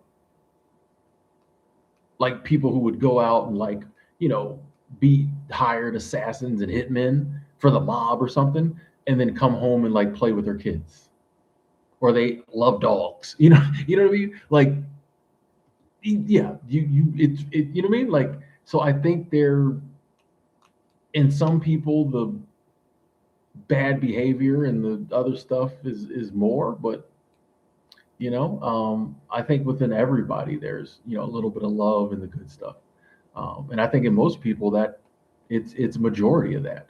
I think most people are good, and I think everybody's got some good in them. you know there's some really bad people that'll stop and help somebody out if they were in a car accident, and then they might go home and do all kinds of crazy stuff. You know what I mean? Like, it's just, yeah. So yeah, I think there's definitely way more good in the world and in people than bad overall. If I could live a day as any type of animal, maybe an eagle. I don't know. I don't know. I don't know. Yes, I still drink kombucha. I love kombucha. Do I have a kombucha in there now? I definitely had one yesterday. Yeah, I love my booch. Thank you, Angela. Yeah, we're gonna get into the specific question live streams. I just think that would be better, not only for people tuning in, but also for like replay value, stuff like that. And it's going to take a little more work on my part to actually have to like sit down and think about the live stream beforehand, and come up with some stuff to talk about and all. But like, I think it's time. I think it's time. So we're gonna get into that. Hey, GT, 6 months sober. Nice, nice. Let's clap that up. That is awesome. That is awesome. That is awesome. Keep it up. You're gonna get that year. Max, what up? Agent M said dolphins are cool. Like, I wonder if you were to get your wish to be an animal for a day, if you would be like, oh, this sucks. Think dolphins are cool until you have to be one for 24 hours. You're like, man, I ain't trying to do this dolphin thing no more. This is crazy. I don't know, being scared of sharks all day long. Like, I don't know. Hey, stillness now. Thank you, thank you, thank you. Super Chat Squad, thank you so much. Said Kombucha Fun was going to send it to you if you said you didn't drink it. I was wondering if that's what you were going to do. I was wondering. I was like, it's going to be Kombucha Fun. So thank you, Ken. I appreciate that. Thank you, thank you, thank you. And I appreciate the fact you would send it either way. But I do still drink kombucha. I have been drinking a lot of coffee and more soda than I should lately. So that's why, like, I've been, when I do get down there to a store that has reasonably priced kombucha, I've been trying to, get some and drink it, because I'm cutting back on the sugar, because this winter I was just kind of whatever. But now that spring's coming around, summer's coming back, I got to get back to being me. So yeah, we're gonna be drinking more kombucha. So I appreciate that donation to the Kombucha Fund, the continued support. Thank you, Super Chat Squad in the building. Thank you, thank you, thank you, Ken. And it's good to see you again. Seriously, not just because you gave me money. It's good. It's good to see you again. Thank you. How long does it take me to decide if I like someone or not? It's usually pretty quick.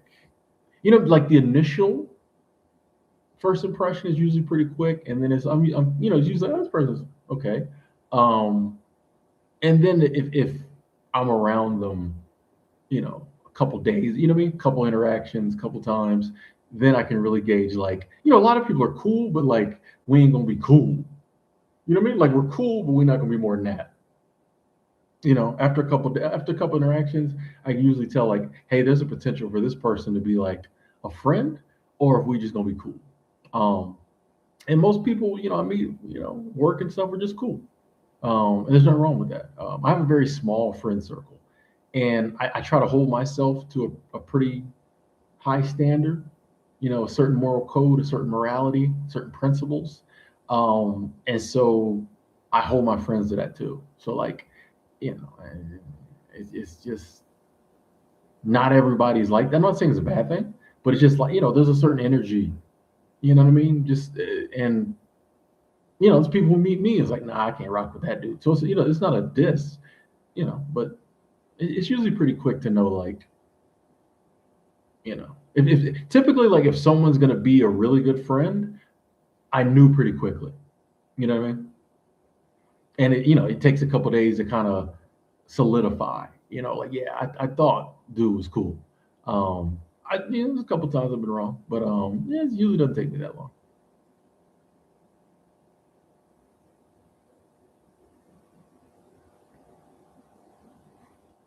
Zero sugar, zero sugar. What kombucha?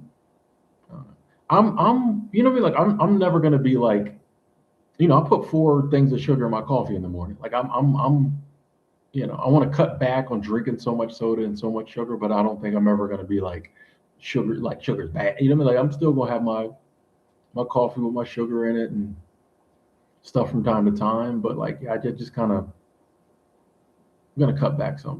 I try not to go to extremes. Just cut back. With the alcohol I had to because it was ruining my life. But yeah, you know.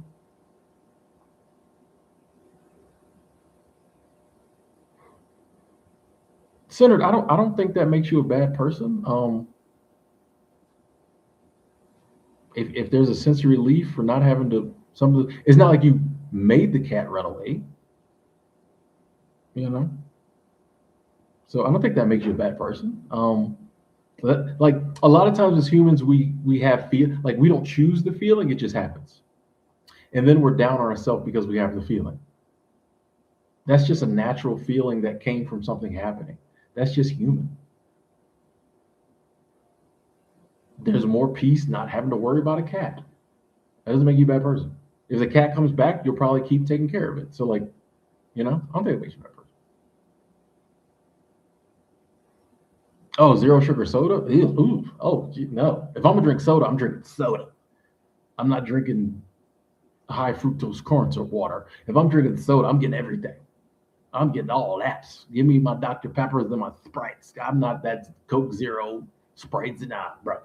Anything with zero in it, I just won't have it. You know what I mean? I just won't have it.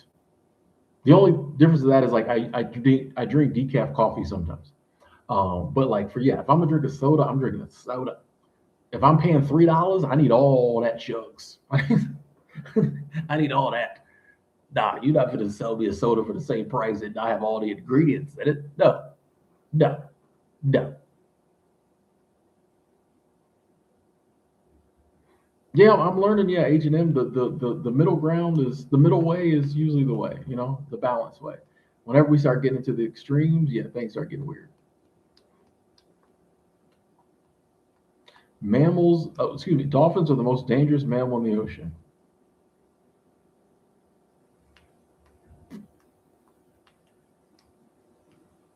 Is that true? I mean, I could see if, like, yeah, they hunt in packs and maybe they could gang up on another animal, but does that make them the most dangerous mammal? Yeah, nasty. I used to drink energy drinks all the time, and like, after a while, I could feel them killing me. Like, I always tell people, like, the energy drinks will kill you quicker than the alcohol. You know what I mean? So I stopped drinking them. Yeah, I stopped drinking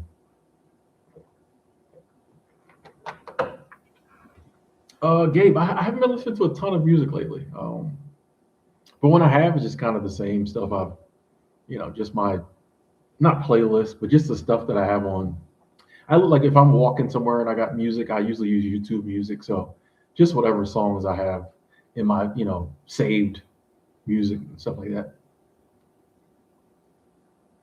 Oh, AJ, you finna be uncle? Nice, nice. Congratulations, congratulations. Yeah, it's cool being an uncle. You know, shout out to my nieces and nephews.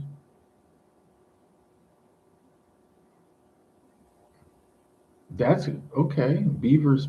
Okay. Oh, well, there's a joke there. There is a joke there somewhere. I'm not gonna try to find it, but there's a joke there. Erica, I'm always me. You know what I mean? Like, I'm always me. So, like, I don't try to turn it on, turn it off, new people. I'm just gonna be me. They're gonna find out who I am eventually. So yeah, I'm always me. Like I said, some people I'm sure immediately is like, I don't rock with that dude, but I want them to find that out. So yeah, I just me. I don't know. The people who like it hang around. The people who don't. And I like people who are like that. Like they just show their true colors, and we found out if we compatible. Yeah, I don't. Nah. Nasty excited for Yellowstone. Yeah, Xanterra does get some bad ratings. Here's the thing, and I learned this. A friend of mine told me this years ago. The average person who has a good experience doesn't go to Yelp and talk about it. Like you're more likely to report a bad experience than a good experience. That's just human nature. A good experience, you're like, oh, that was great. You go about your life. A bad experience, like I'm gonna tell people. Um, I work for Zentera. I didn't have a problem. I know lots of people who work for Zentera didn't have a problem. I know people who work for Zentera had a problem. At the end of the day, a lot of it is location and like leadership. You know, some people get a bad location that has bad managers and they have a bad experience. Other people go to a good location, have a good, like I did, had a good manager, good experience. So like, it is one of those kind of things. Like it's luck of the draw. And so hopefully you get there, have a great experience, as many people have. You know, is there a possibility you get a weird manager? Maybe, but like, I appreciate you not letting it stop you. Like, yeah, is it natural to be anxious? Yeah, but yeah, you can get to Yellowstone and have an amazing experience, and I think you'll know pretty, you know, soon once you get there.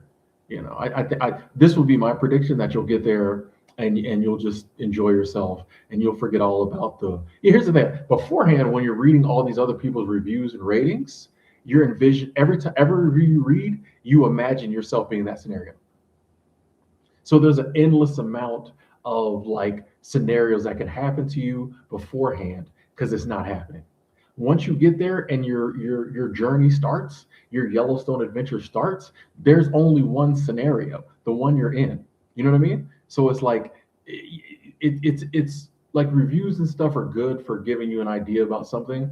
In some cases, though, especially a company like Xanterra that's so big, it kind of overwhelms you, and it's kind of like you'll get there, and whatever your experience is going to be, if there is some things that aren't ideal, you'll just figure it out. You know what I mean? But it'll only be one, as opposed to like all these other people sharing their bad story, and you're just like, oh, it could be. No, you'll get there and like I got there, I had a good experience. I had bad roommates, but I still had an overall good experience. You know what I mean? So you just have to, but once you get there and you're living it, you'll put that all out of your mind and you'll just be living it. So, all that anxiety will go away because you'll just, if there is anything you have to deal with, you'll just deal with it. But it's props to you for, despite all that, still going for it.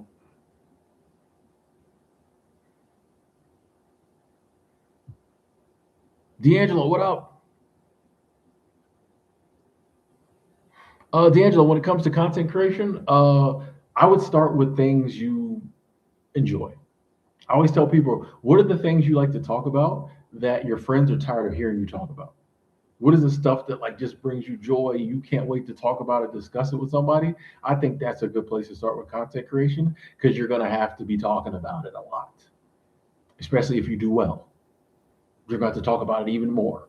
You know what I mean? So I would start with things you enjoy, things you like talking about, things you like discussing. You know, because you're gonna be talking about it a lot, and like it just people naturally gravitate towards people talking about, like, we can feel when someone's really into what they're talking about. You've watched someone's videos and been like, this person's just doing it for the check. Now there's nothing wrong with that, but like if you do it well. But there's a lot of people who, yeah, they're just talking about it because they feel like they have to talk about it. That's not exciting to me as a viewer. You're bored, I'm twice as bored. So like the things we can talk about that we're excited about, other people will pick up on that and you do better, you know. if you're genuinely excited about a topic or interested in a topic or knowledgeable about a topic than if you just pick something because you think there's a lot of money in it. And that can work, but it's a harder path. Um, so I always say, like, find something you like talking about, and then, just turn your phone on and talk about it. And good luck. Go for it. Centered man, I would. I mean, maybe not the first, 5 minutes of the first date, but if I meet somebody and, I feel like it's going well, yeah, I'll probably let them know, like, I don't, maybe I'll ask the question, what's your stance on marriage? What do you think about kids? And then when they answer, I'll give them my answer. Um, and like, I know sometimes people hold back because they're like, oh, but if I tell them up front, they won't want to date me. If someone, but like, eventually it's going to come out. So for me, I'm like, I just go ahead and get it out the way because I like full transparency. I want people, I want any woman that I'm interested in to be like, hey, Tim was always honest with me. As I think most of my exes would say. Um, I would rather just get it out the way, as opposed to like we start going out, have a really good time, and then I hear her with like, I don't want kids, and she does, and then like it's more painful if she's like, well, So yeah, I personally would like, and like, yeah, if I tell somebody something, my truth, and then they don't want to date me anymore, well, then it wasn't going to work anyway. So like, because your truth will always come out. So I would rather, if it's not going to work, we get it over with sooner rather than later. Um, just so it, I don't know, just feels better to me.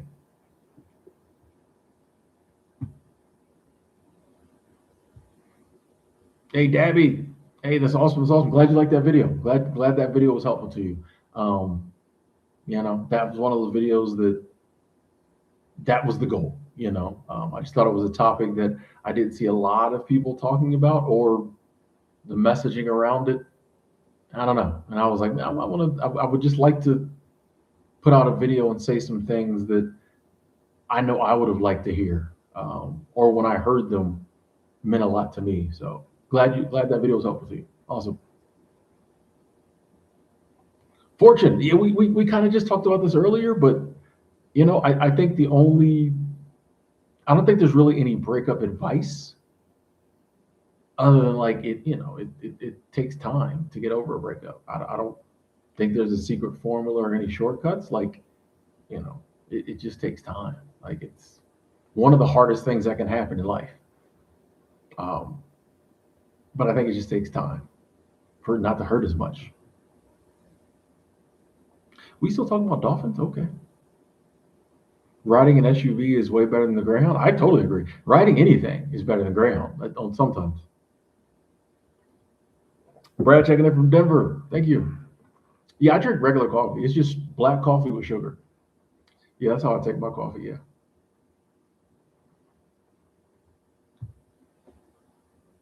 Ryan Jackson, what up? Hey, Woodlake Outdoors, you're welcome. You're welcome. I mean, that's the message.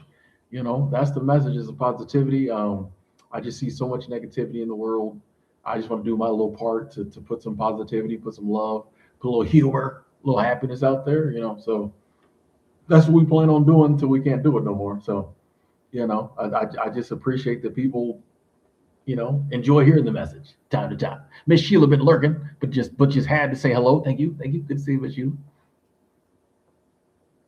My video, 15 ways to live rent free, age like fine wine. Did it? I got to check it out again. I'll see. Yeah, I gotta see. I don't know. That's one of those videos it's just weird. Some videos get a lot of contradictory comments. Um, yeah, especially as time goes by. And I feel like that's one that triggers a lot of people for some reason. I don't know why. And they have to like argue with me about. I'm like, I don't care what you do. These are just some things I came up with. You know what I mean? That I think could be helpful to some people. Like, I'm not going to argue with you about it. In my city, you can't rent a storage unit and live in it. This is stupid. I'm supposed to respond to that. I don't know. You anyway. It's always funny to me when people like argue with me in especially like a 3-year-old video. I'm like, I don't. Okay, like, but leave Detroit. I don't know. Okay, okay, moving on, moving on. I used to drink. I've drank decaf before. There's been times where I was trying to like really cut back on caffeine, and I drank decaf. Yeah, yeah. But then, I've given myself grace to work on other things at the moment, and we'll get back to the coffee thing later. Yeah, I'm if I ever feel like, you know, there were certain things like the alcohol, I had to cut it out. Coffee, I will one day, but at the moment, I'm just like, we're working on other things. We're growing in other areas. Um, if that's one of the only two small vices I have, that I drink coffee, at the moment I'll take that. And when the day comes when I'm like, nah, I ain't drink coffee no more. Well. But at the moment, like, yeah. Haley, hell yeah. I always mess it up. I always mess it up, or I'm not messing it up, but I think I did. Good to see you. Good to see you. Thank you. Thank you. So, Main Man Tim, hope you're doing well. Thanks for what you do. Cheers from Alaska. Let's AK in the building. Alaska in the building. Let's go. Alaska in the building. Let's go. Super Chat Squad. Thank you. I appreciate that. Appreciate that. And good to see you. Good to see you. Appreciate that. And I'm doing well. I'm doing well. Cannot complain. Cannot complain. Cannot complain. Hold on. Maybe this is the problem. Oh, my screen. No, I felt like my screen was just dark. I kept being like, why am I so dark? I think my screen was dark. Hope you're doing well too. Cheers to you as well. Thank you. Thank you. Super Chat Squad. Good to see you. Angela, I appreciate you asking people to hit the like button. Thank you. Oh, damn. We almost at 200 likes. Okay. April, I'm not currently at a seasonal location. No. Um, so yeah, it's not a seasonal job. It's like a full-time year-round job.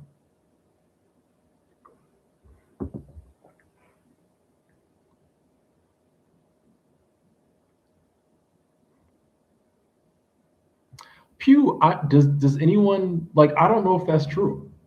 You said just wonder what makes our fate different than the bugs, the sun, the stars, the universe itself, which is heading towards total darkness. Why would we expect something beyond just ceasing to exist? I don't know if I believe that to be true. Scientists say that, oh, we're all heading to darkness. I don't believe that. So, like, I don't expect my fate to be different than anyone else's, than anything else's. I don't know if I believe we're all just heading to darkness. But here's the thing, if we are, well, then that's just what happens. So why would I fear that? If the entire universe is going to go away one day, which I don't think it is, because where would it go? How can the universe go away? If we're just fading to darkness, then we become darkness. We're still something. We're darkness. Like, where does the energy can't go? Like, the universe can't go away. It can change form, but it can't go away. So that's what I'm saying. Like, I don't think the energy that actually is me, the portion of the universe that is me, that is animating this body, I don't think it could ever like go away. It could change, but I don't think it goes away. So that's why I don't fear like death. I don't fear non-existence because I don't believe in non-existence. Like, how do you make something that exists not exist? Have you ever seen something go away? You've seen things change form. You've seen like thing, you know what I mean? Like, you've seen something that was alive not be animated anymore, but like the body was still there. And then the body like slowly decayed. It didn't go away. Nothing goes away. Things change form. Nothing goes away. So like, why would we go away one day? Why would the universe go away one day? So I don't let scientists say all this stuff. I don't. A billion years from now, the sun will, blah, blah, blah, and we just take that as gospel and scripture, as if something couldn't change. And say the sun is on the path to burn out in 3 trillion years. That couldn't. Why could there something not come along and change that? Everything else changes. Everything around us constantly changing. But scientists say that the universe is set to do this in 3 trillion years, and we act like that's scripture and it couldn't change. Someone who's only been alive for 50 years is going to tell me what's going to happen to the universe 2 billion years from now, and we just believe it. Okay, I see. I can't. No, no, no. I'm chilling. I'm here. I'm here for the long haul. This energy is here for the long haul. I don't know where it's going to end up. Maybe some of the places that end up I won't like. Some I'll love. I don't know, but I'm here, bro. Like I don't fear non-existence. What is? I don't even know what that means. We made that concept up. Nowhere around us do we see non-existence.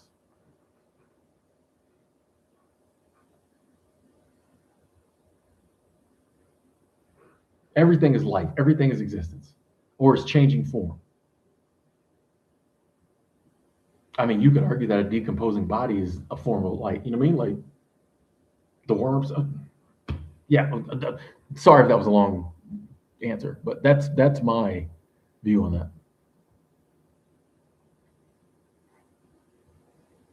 Haley, yes. Hey, I always forget. I'm like, is Haley? I always, every time I forget, I'm gonna make myself remember right now.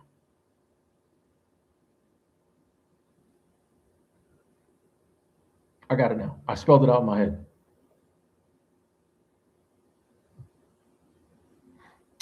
Miss Sheila, I do not drink NA beer drinks. No, no. Would I go out and have a mocktail? Which has no alcohol in it, something like that? Sure, but like NA beer has alcohol in it, so I don't drink it. And people are always reminding me that kombucha has 0.000000000 level that up, but I don't count that. NA beer is different because it's actually a beer with alcohol in it. Kombucha is not. NA beer is kind of it's a mimicking an alcoholic beverage and it has alcohol in it. Kombucha is just a drink. You know what I mean? Like so, yeah.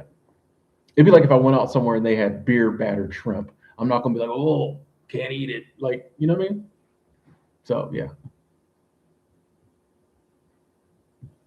Hey, enjoy your evening at work, Haley. Um, Hope you're doing well. Hope you continue to do well. Appreciate the love. David, I have not tried pickleball. I do watch pickleball. Anna Bright, love me some Anna Bright. Anna Lee Waters is cool too. Well, she just got a sponsorship with Nike, so give it about 5 years, all the young girls will want to play pickleball.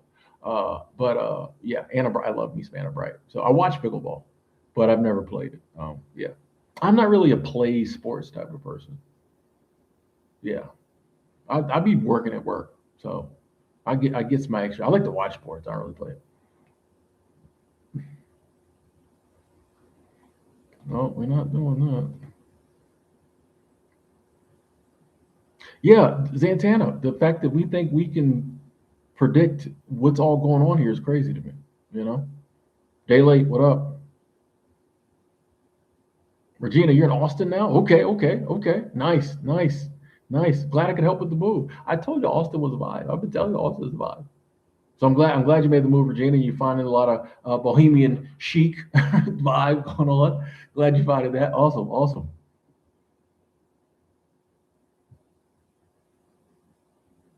Oh, Anna Bright's awesome. Anna, yeah.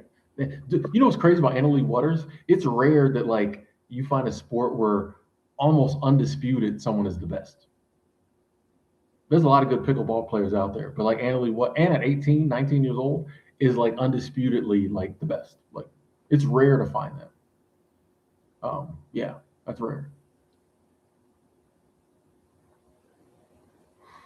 Starfish said, "How do you deal with the transition period whenever you move to a new area? I want to move, but the thought of the first 3 months make me feel so nervous." Starfish, I just move around or have moved around so much that like I don't even stay places 3 months a lot of times. So for me, like it's normal. Um, Been traveling for the most part of the last 10 years, the greater part of the last 10 years. So like going to a new place is normal for me. Um, in the beginning, it did make me feel really nervous, and you deal with that just by doing it. Like if you're nervous about doing something, the only way to deal with it is to do it.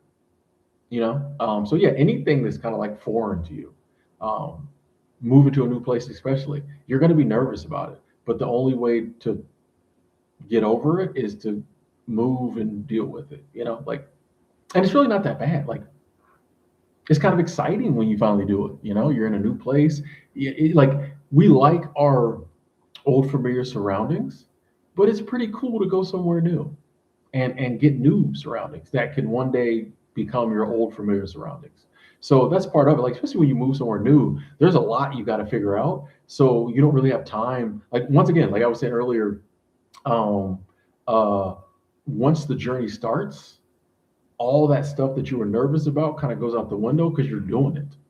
Beforehand, you're nervous because you can envision a million scenarios and how am I going to do this and what if this happens? Once you get there, you're in it. You're doing it. So like you don't have time to worry about all this other stuff because you're actually like there, you know? So it's natural to feel nervous about moving, but I think if you really want to move, you just have to move. And then yeah, once you make the move, it's you're there now. And not and beforehand, yeah, you might see some ideals, some reasons you want to move, but it's a lot of times you're it's kind of drowned out all the stuff you're nervous about. Once you get there, you're actually experiencing the cool stuff, and it kind of drowns out the stuff you might have been nervous about. So once you start reaping the benefits of moving, when you're actually there, it's a totally different ball game than sitting in the old city thinking about what might go wrong at the new city. So it's just kind of one of those things you have to take the leap, and it gets easier once you actually take the leap. I think. All right, see you later, Jose. Thank you for coming through. Army Marine checking in. What up? What up? What up? Zantana, I would just take some season tickets. If the WNBA wants to send me some of that new CBA money, I'd gladly. Actually, I wouldn't. I said give it to the ladies. They deserve it. But yeah, I was a W fan when all you got was laughs and jokes and whatever. And I could tell it was a good product, and I knew its day was coming. I'll be honest with you, the WNBA's day isn't even here yet. I keep telling you all, in my humble opinion, give it 10 years and see where the W's at. Give the ladies 10 years to do their thing and see where it's at. I I, I think it's going to rival the NBA in a lot of ways 10 years from now. I think this conversation around the ladies need to dunk, people will shut up about it because some of them will be, but then I think people will realize too, like we don't care. You know what I mean? You can have a different brand of basketball. The people who love the WNBA, we don't care about dunking. You know what I mean? I think a lot of the comparisons to the men's game will start to go out the window, hopefully over time. And I think that will definitely allow it to flourish. But yeah, I'm a women's sports fan in general, but definitely the W. Yeah, Houston's getting a WNBA team again. Okay, okay, I got to get up there to Portland and watch one of their games this year. Hey, agent, going into that settling down phase. Okay, okay.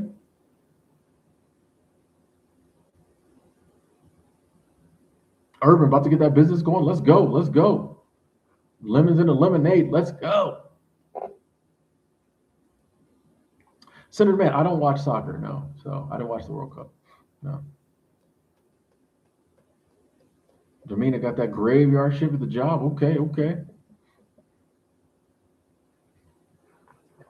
Uh, Peter, what do you mean? They need to push the best player in the spotlight. I feel like they do that.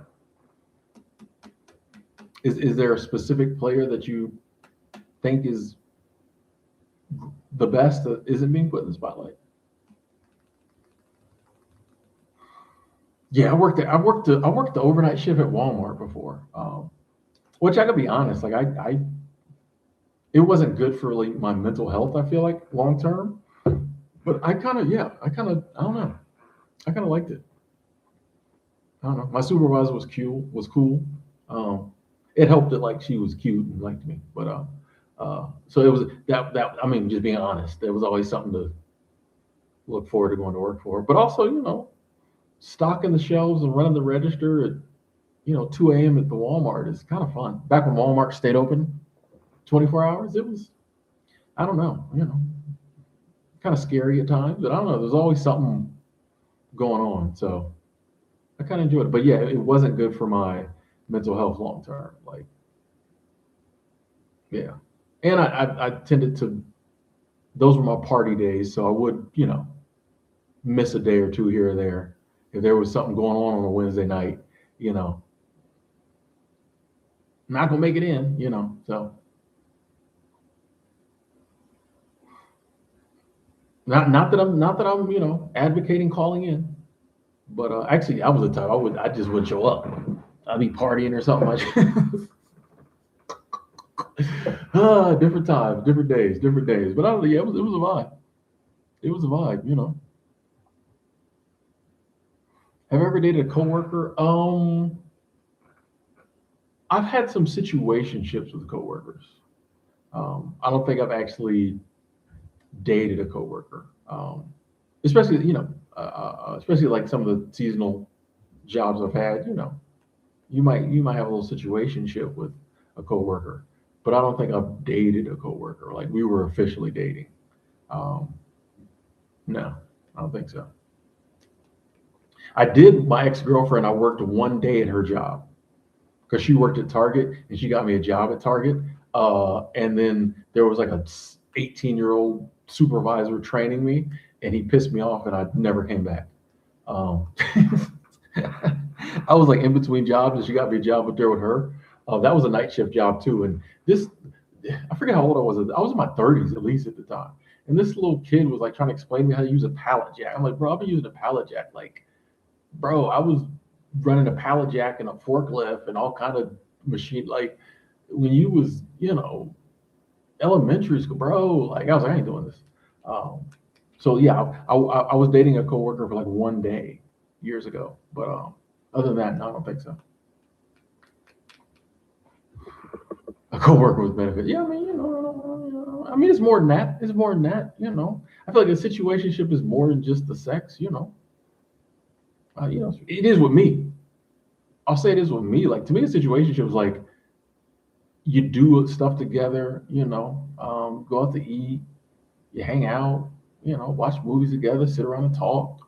You also have the sex is part of it, but like it's just like dating without dating. You know what I mean? Just like we're gonna enjoy each other's company.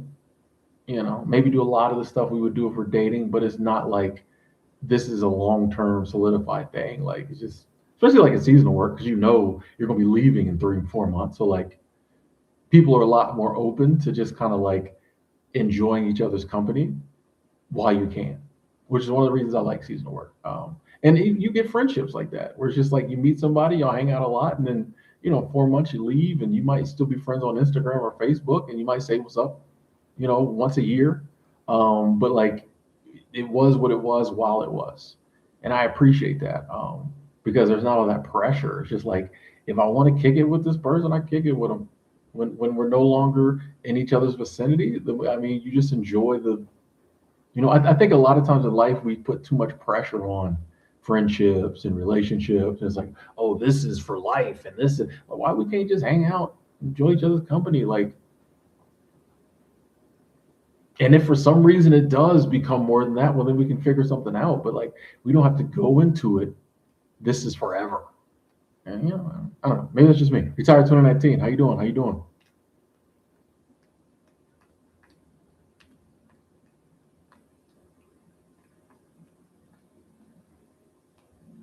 You dated a female coworker's sister once, Army Marine. Okay, okay. And they'll get married. All right, all right. Yeah, dating a coworker can be interesting. I've worked with like married couples who work together. I'm like, I don't see how you, bro. So I'm gonna see you at home and at work. Nah, I love you, but dang, I got to have a break. But different people. Exactly, Wizard. Two grown adults enjoying each other's company. Why does it have to be so serious? Why do we have to put these rules in place? Like, I never understood that. Like, I know there's lots of females that would love to hang out with me for whatever, but would not entertain the thought of like being with me forever. And I think most of us are like that.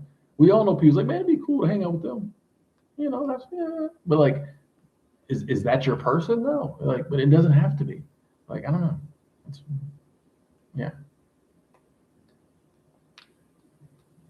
You should definitely, well, retired 2019. I don't know because I think from DC to NYC, there's a lot of different buses that I'm familiar with. I know in that quarter of the East Coast, they've got lots of different buses. All I know is Greyhound. So between those two choices, I would say the train. But I don't know. There might be there might be decent buses over there. But I'm going to say the train because that's all I know.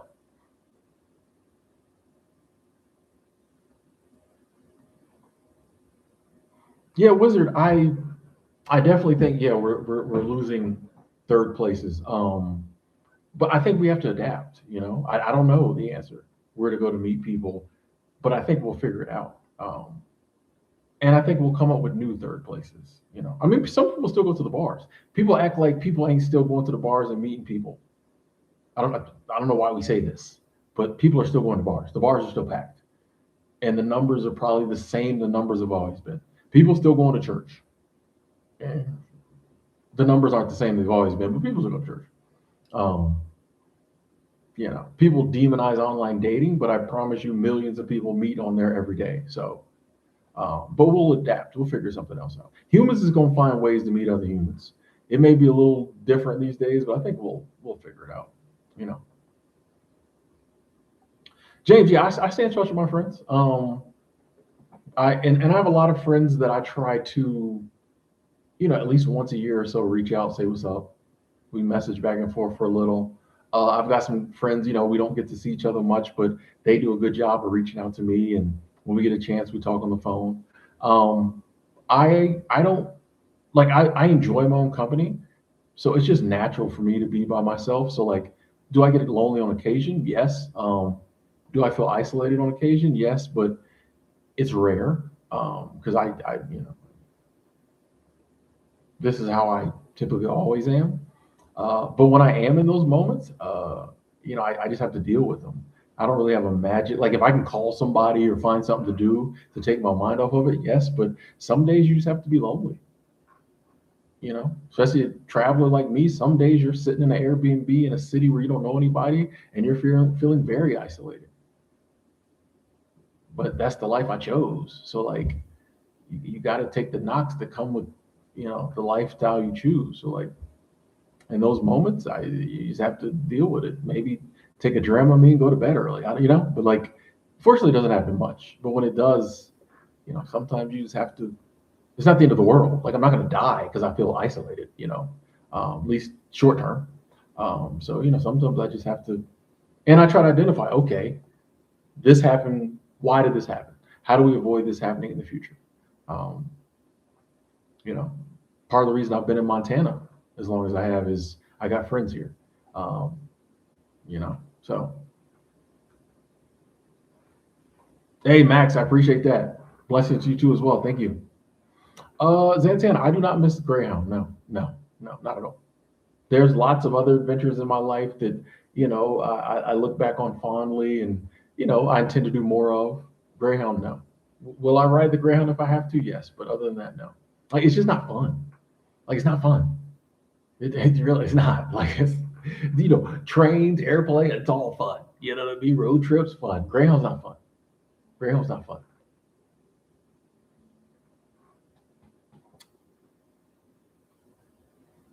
Good to know, Army Marine. Good to know.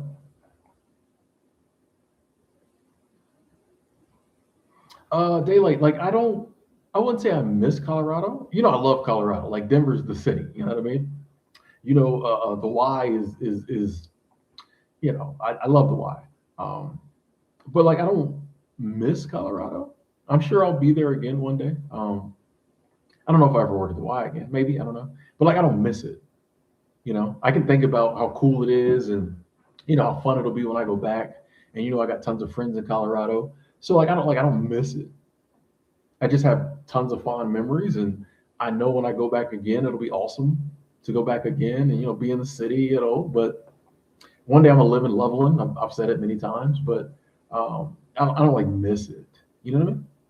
Sometimes I think we overuse the word miss, or maybe some people miss stuff. Like I don't typically miss stuff. You know, I try to look at it. If there is something I'm missing, well, then I try to get back to it. Like I might miss, friends I have that are dead. have passed on. I might miss them.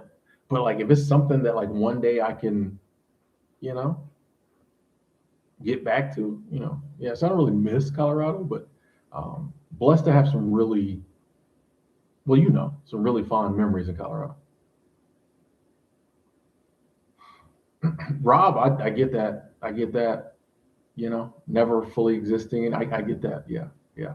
And which is why you'll notice sometimes I take these extended breaks from like constant travel because it does feel good sometimes to just be somewhere, because yeah, when you're, even though I love being on the road and ripping and running and staying a week there, staying a week there, staying a month there, I love it.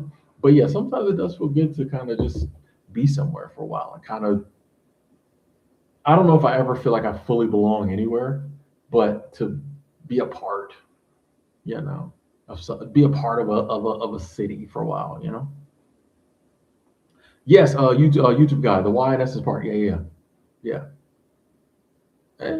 A day like I don't want to, I don't want to slander the Y like that. You know what I mean? I think for me, um, it would be hypocritical to have worked as many seasons as I did there, and for the Y have done as much as it's done for me, and to have so many friends there and so many good memories for me to like slander the Y.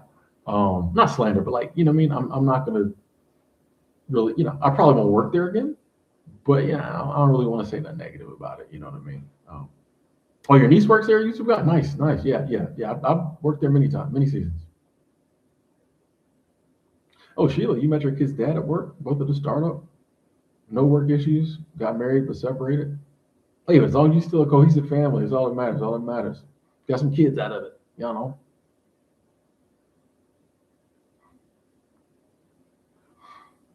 Yeah, I mean, Wizard. But I feel like that's been true forever.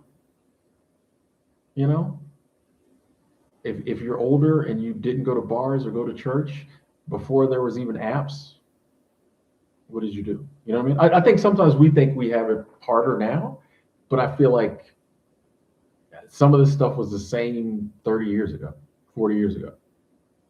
Where did a 50-year-old man go to meet a woman in the 70s? I don't know. Maybe there was places. I don't know. And like I said, like it, I don't think it's, I think sometimes we have to realize too, we're deciding not to go. You know what I mean? Like we can run down a list of things like, if you don't want to do this, if you don't want to do that, if you don't want, like those are all options you're deciding not to do. You know what I mean? So if we decide not to do all the options, can we really say we're kind of the problem? You see what I'm saying? If I'm like, I don't want to do that, I don't want to do that, I don't want to do it. Like it's like going to a buffet and saying you don't want to eat anything and then saying the buffet sucks. Go to Golden Corral, they got all kinds of food. And you're like, I don't want that, I don't want that, I don't want that. This place sucks. It's like you just didn't want the food. So on some levels, I think we have to take, like we have to realize that some of the stuff we're just deciding we're not going to use. You know, if you don't like dating apps, you can't say that like there's no way to meet people because millions of people are meeting people through dating apps. You know what I mean? You can say like I can say, oh, this doesn't work for me. Doing these things don't work for me. But there are options out there. If we just choose not to use them or they don't work for us, I don't think we can just say like, oh, dating's broken because there's still, I see people together all the time. As many people as I hear say like, oh, dating sucks, it's horrible. I see people together all the time. So I do think the world has changed, and I think we will have to adapt. But I also realize that yeah, like a lot of the stuff we're choosing not to use, you know, and nothing wrong with being the creepy guy down at the club. Actually, honestly, I think we get a certain age and we suddenly think we're creepy doing stuff, but the people don't care. You want to go to the club? Go to the club. You know. Oh, YouTube guy, you've been there twice in the last couple of years. Last time I was there was summer 2024, which is a really good summer.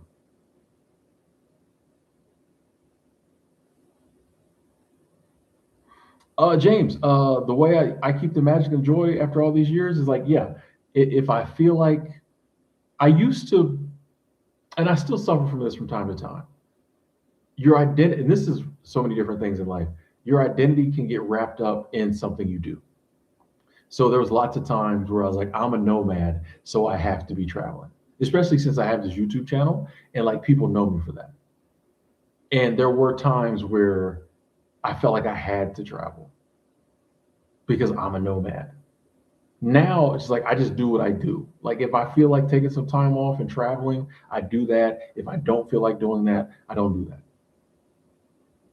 That's how I keep from like the burnout and I keep the magic going. If it's like, bro, I just need to sit down somewhere and maybe stack my coins up, be around some of my friends, I do that. And like I give myself permission to do that until I don't want to do that anymore, and then I go back traveling. Whereas before, I used to feel like a pressure. I feel like more of just like, oh, you got to be traveling. You got to give them travel content. You got to keep your nomad card. Now it's just like I just do what I do. If it doesn't feel right, I try not to do it. So that's how I keep from getting burnt out.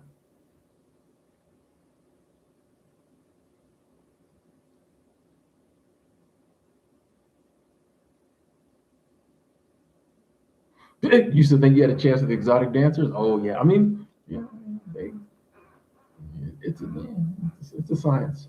But yeah. I see a lot of dudes, especially when you're young.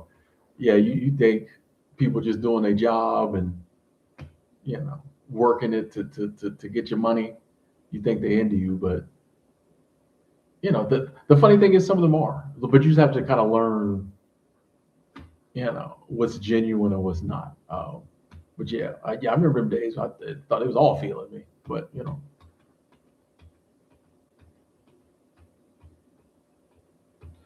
nasty. I think more people don't pursue the nomad life because it's not made easy in today's society. I was just telling somebody today, I'm like, society isn't set up for you to travel around a lot. It is more now, and I think traveling and being a nomad is becoming more mainstream. Social media has helped with that because more we can see more people doing it. But I think in the past, and even for some people now, like it's hard. It's a harder lifestyle on some levels because like society still isn't set up for that. So there are some obstacles, and still a lot of people, get messaging from people, telling them, oh, you can't do that. You have to be doing this. No one's really out here be like, oh, you know, people like me, but I don't think in school they're telling the kids these days, oh, travel, you know. So I think it's just one of those things. I think the people who just naturally have a nomadic spirit are going to go for it because they just want to. I think there's a lot of people who would probably benefit from more travel or, living the nomadic lifestyle for a year or so, who just will never do it because no one's ever, presented that to them as a viable option. We kind of talked about this earlier, but like we make life decisions based on the options we see before us. And a lot of the options we see before us are the ones that other people told us were options. Mhm. We have endless options in front of us, endless options. But a lot of times we only think the options in front of us are the ones we've seen other people do or we've heard people say were options. So like, if you're a 19-year-old and maybe you think about traveling a little bit, or like when someone has a travel channel and you're like, man, that's cool. But if no one ever said to you that it was possible, you're not going to think that's an option at night. You know what I mean? Like there's a lot of people like that. I think you just don't, you've never seen it. You don't have a role model. You just don't think it's possible. You think it takes tons of money to travel. Whereas there's other people who have role models or they've seen someone do it and they're more likely to do it, I think.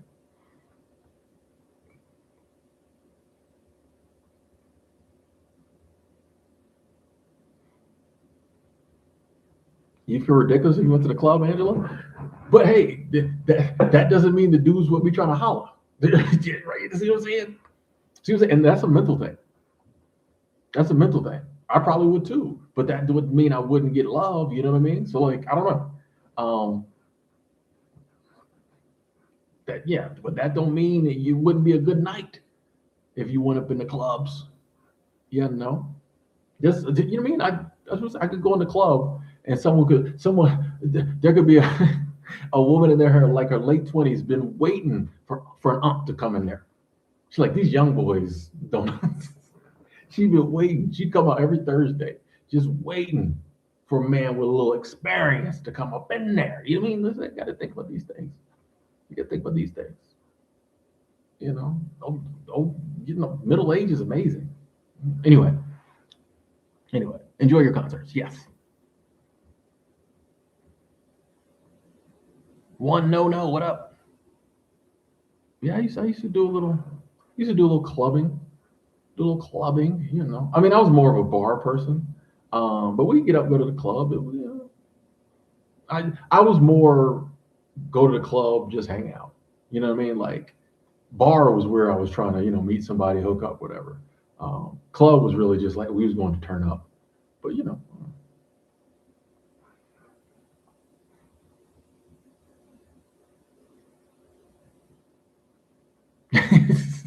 I know that, Angel. I know that, Angel. I was just making the point of like I think there as we get older, society has taught us like, oh, you shouldn't be in these places, or if you're doing this, it's ridiculous, or you're being creepy when like that's not necessarily true. Not to mention like there might, you know what I mean? Like someone might see that and be like, respect. I don't know. It's just a lot of the age stuff is in our minds. I think all of the age stuff is in our minds, honestly.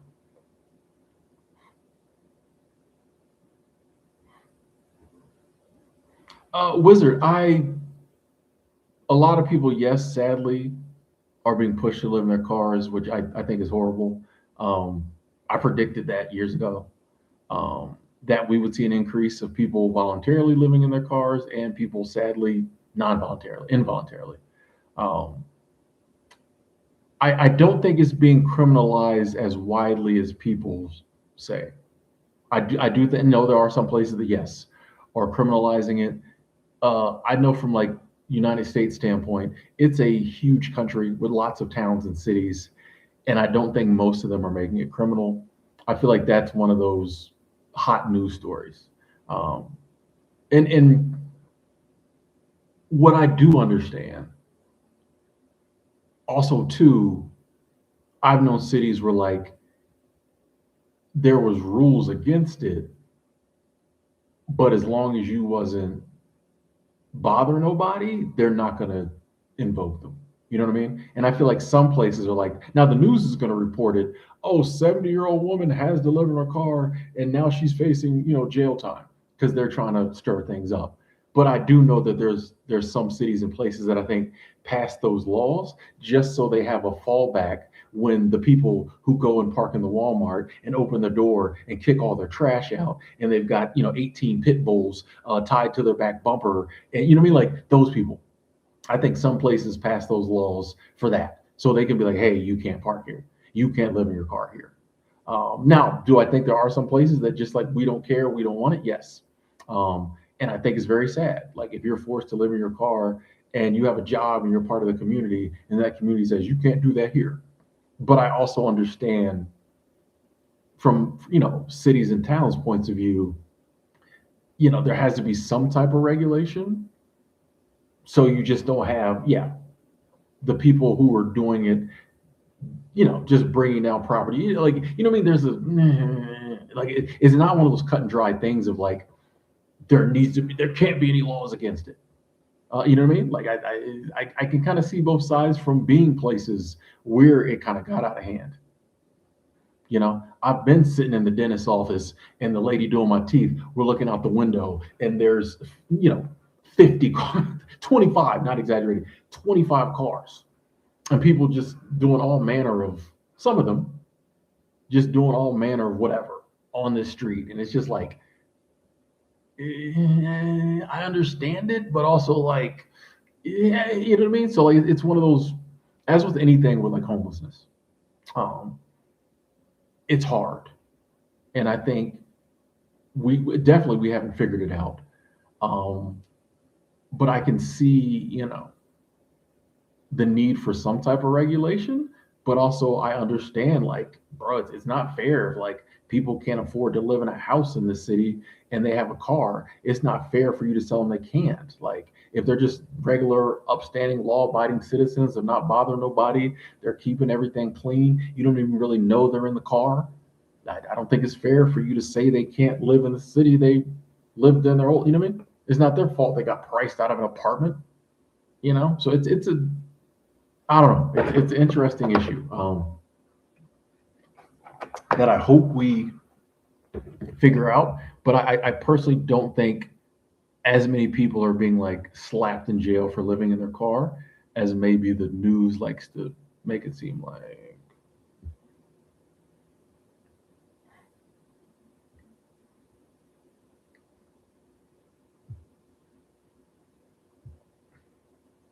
Internet misses those days. Ty Holmes not getting married or having kids. Hey, respect, respect.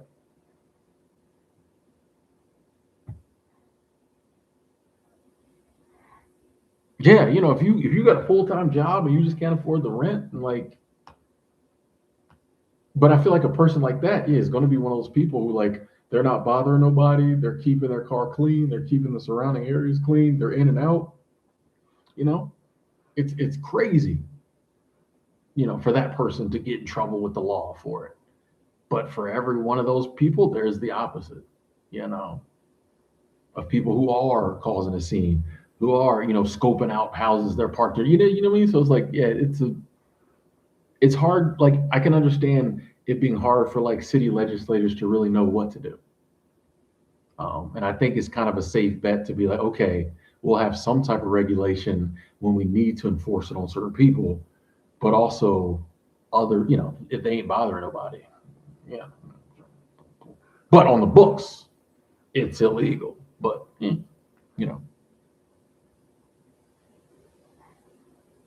A's antenna. Yeah, there's lots of cities where, good, you can Google it. Cities with, high walkability, good public transportation. Lots of them, lots of them.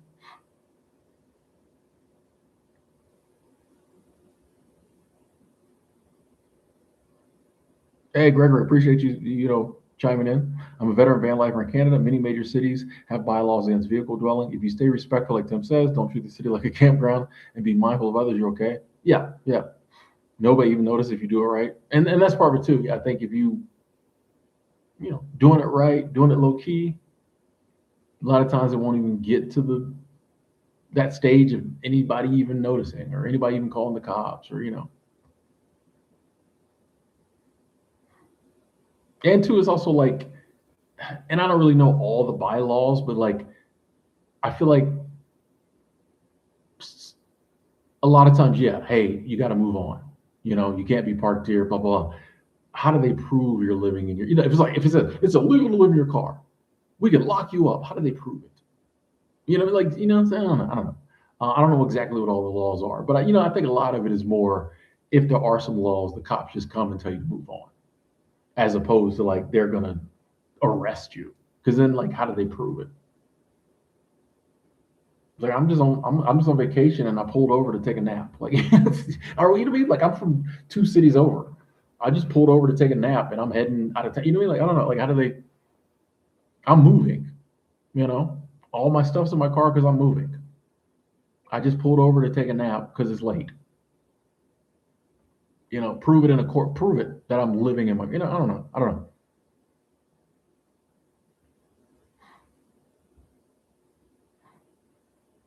Yeah, yeah, yeah, Trav. I think I'm gonna start putting some stuff back out there on Instagram.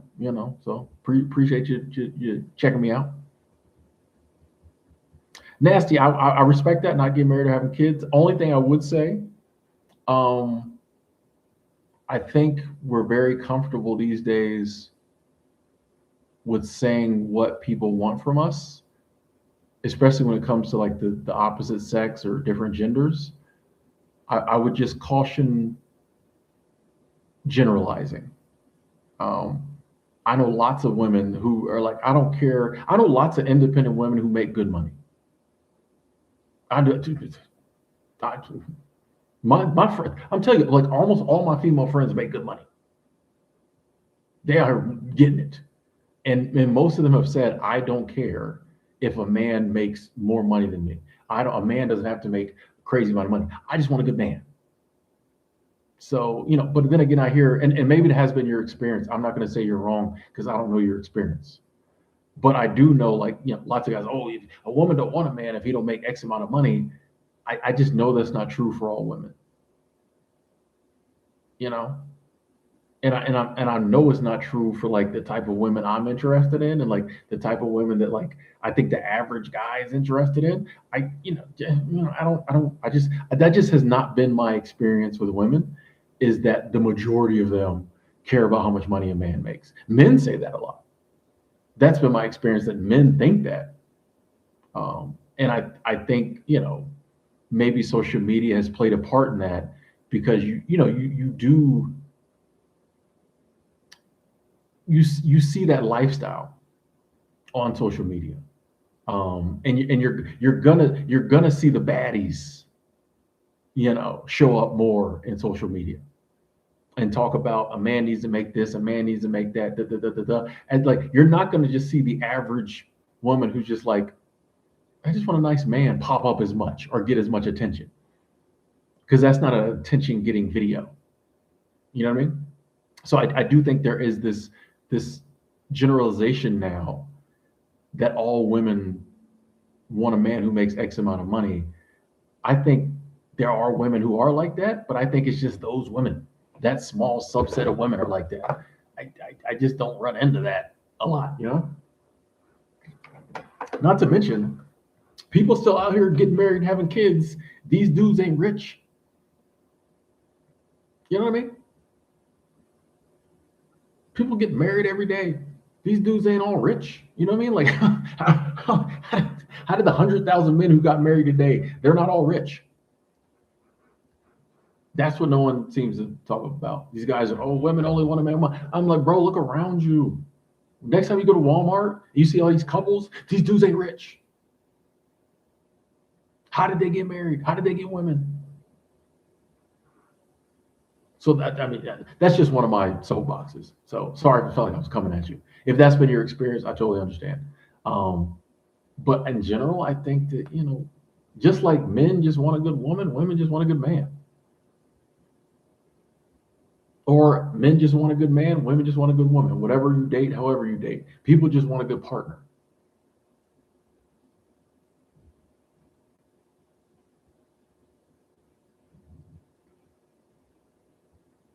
People just want a good partner. Okay.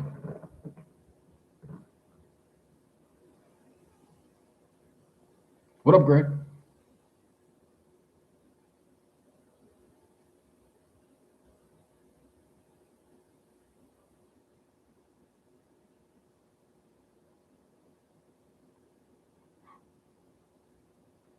That's a good point, Greg. Yeah. I think most people, yeah. If you're not bothering them, most people too wrapped up in their own life to see if you living in your van. And if they see it, if you ain't bothering them, I think, yeah, but yeah, but as with everything in life, a small subset of the population of the people doing it kind of ruin it for the other people. Um, you know, but yeah, I think, yeah, the media definitely loves to pick up the stories of someone who's been arrested for living in their van. Um, Meanwhile, there's 100 other people in that same area doing it, and there's no, I don't know. I don't know. I just hope we can get to the day where everybody who wants to live in a house has a house. Everyone who wants a dwelling has one. That's all I want. That would solve the problem. If we could figure out a way that everyone could afford to live indoors if they choose to, that would solve the problem. We can't seem to make that happen, though. All this technology we have, but we can't seem to figure out a way, despite the fact that we have all these covered indoor spaces, many of which are sitting empty. We cannot figure out a way to get everybody who wants to have a house a house. That bothers me. But I'm optimistic. I got to be optimistic. Maybe AI will figure it out for us.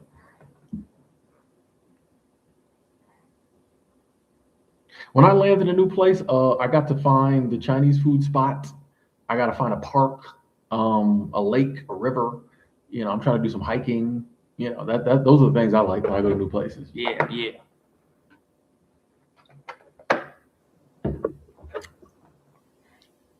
Yeah, that's what people say.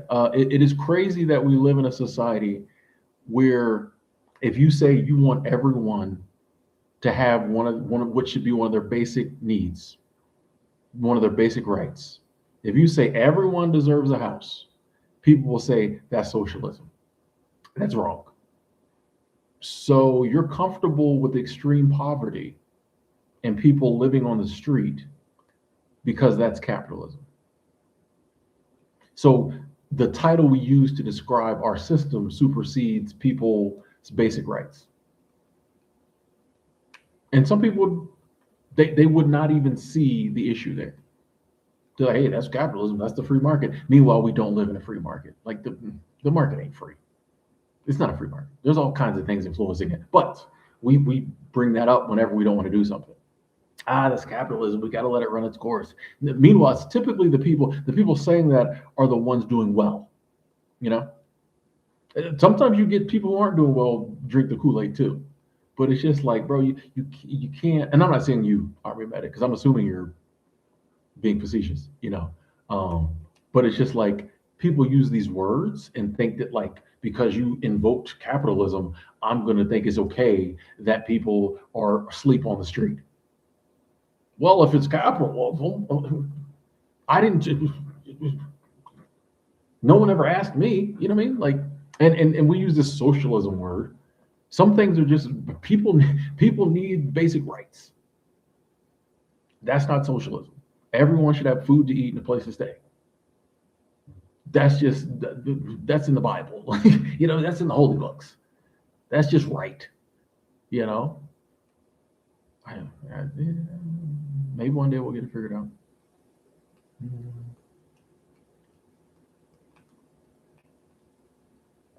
You're gonna do Mexican restaurant reviews in every country of the world. Oh, nice, nice. On your upcoming YouTube channel, do it, do it. Let's go. Dude, agent, right? We got empty houses. We've got empty warehouse. All the manufacturing's gone. We've got empty warehouses everywhere. Everybody knows that part of their city where you go and it's the old manufacturing district, and there's nothing but old warehouses and plants. And everybody knows. Oh yeah, that's the old Ford plant. You could get about 3,000 people in there. We got all this indoor space that nobody's using. It's like, hey, but if you don't have the money, we can't let you be in here. But I'm a human being and I need a place to stay. Well, there's the street. It's just I don't like it. I don't like it. And I do know some cities and governments, local government, they care and they try. It's a hard one. But I'm like, we got to come up with a better solution than this. Like empty malls, facts. You know what I mean? Like there's got to be a better solution than this. I'm not saying some people aren't trying and some areas aren't working towards it. But I'm just like, bro, we got it. We're way too smart. We try to go back to the moon. We can figure that out. But like this, we can't get a handle on.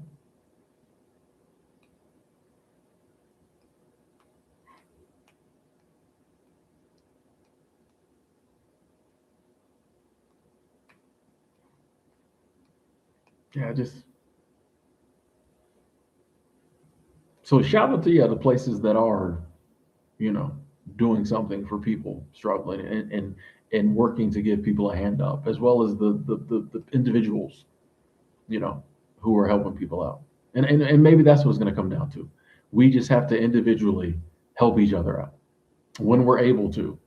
If we see someone, living in the street or struggling, when we're able to, if we can help out, maybe that's what it comes down to. We all just have to do a better job, and I'm definitely including myself in this of helping people out. You know, I literally walk past homeless people every day. It's the same group. I think there's a warming shelter um, near my job. So when I'm walking to work, I think they're leaving because it closes during the day. So I literally walk past like the same group of homeless people every day, and sometimes new people. Um, but I speak, and the ones I know, they know me. So hey, what's up, man? Good to see you. And if I'm able, a guy stopped me the other day. Hey, man, I'm trying to get to so and so. You got a few dollars? And I was like, sure, man. He's like, y'all didn't have a real winter here this winter. It was just a weird, it's a weird conversation. He's like, y'all didn't have a real winter this winter. I was like, yeah, I loved it, but try to help out. But even maybe I should do a better job of finding ways that I can help out more. Because it's maybe that's going to be the answer. Individuals coming together to help other individuals. Giselle, what up? What up? How you doing?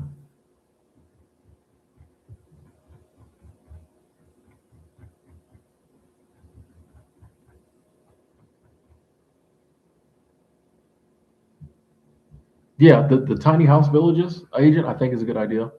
Um, and I do understand that even that is hard because there are some people homeless through no fault of their own, but then, and this is still no fault of their own, but like sometimes it's mental illness, um, sometimes it's addiction, which is our fault a lot of times. I'm not even gonna sugarcoat that as someone who's been addicted, who struggled with drink, like it was my fault. So, but so it's like you can come up with solutions, but then it's like, how do you make sure that you're getting people in the houses, these tiny homes, or whatever solution you come up with? How do you make sure like people aren't going to destroy them? You know what I mean? So it's like there's a lot of steps to it. So I understand like, and some places are trying and they're making it work best they can, but it is one of those things where like it is.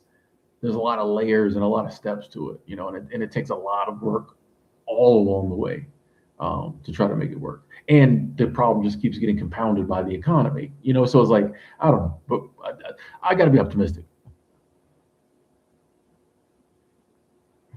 Yeah, I mean, and Army Reed, there are some people, yes, who like being homeless, um, but then there's a lot of people who don't. You know what I mean? Like it's once again we can't. There's so many different stories and situations.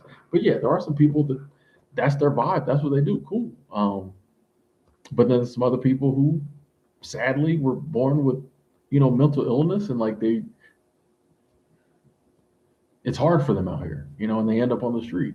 But then it's also hard to give them help because of the mental illness. So like, yeah, it's a problem, you know.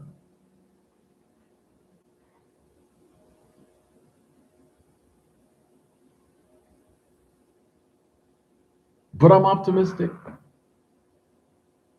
I'm optimistic. I keep saying maybe artificial intelligence help us with some of this stuff. Why not? Why not hope? Why not hope? Yeah, no. 222 likes. Yes, thank you. Once again, people call me delusional, say I'm crazy. I'd rather be hopeful and optimistic and delusional than give up. Like 50 years from now, we might look. Kids in school might look back and be like, "What was happening? People was doing what on the street? This is crazy." In America, in Canada, I'm throwing y'all under the bus too. In Europe, you know what I mean? They might. I mean, there's things that like we look back in history now and be like, people did what? How did they allow it to happen? I mean, homelessness might be one of those things. We might figure it out. The kids 50 years from now won't believe it. No, not here. Never. No, no. They'll look at the pictures, the videos, and be like, "What? That's fake." Never. We would never allow that to happen. So Rebecca, what up? Yeah, yeah. Doopy, how you doing? And then like it's from the other side of it, you can understand some people who live in a certain areas apprehension about having shelters or tiny home villages or whatever in their area because of that, because they're like, I don't know what's up with the individuals you're bringing in here. So there's a lot of people like, hey, I want to help, but like I got kids, so like I don't know if I want that next door, and like you can't fault them for having that concern. And it's not that they're heartless people; they're genuinely, concerned. You know what I mean? Like, it's a hard topic. I don't know. Yeah, Gregory, I'd rather foolishly hope for the best than dread the worst. Like, yeah, I sleep better when I'm optimistic. Uh, I think I was drinking Monster when I was drinking energy drinks. But like I said, I could, and coffee's not much better, but I think it's better. Um, but yeah, after a while, it just I was like, man, this is too much. I'm pretty good about, yeah, when it gets to be too much, I'm like, I mean, I'm heart palpitations, all kind of crazy stuff. I said, no, I can't do this. I gotta let this go because I was drinking one like on the way home from work every day. Nah, I was like, I can't do this. So, but I mean, yeah, it's caffeine, so it's easy to, you know, get addicted to it. I hope you win that battle. I'm optimistic you will win that battle one day.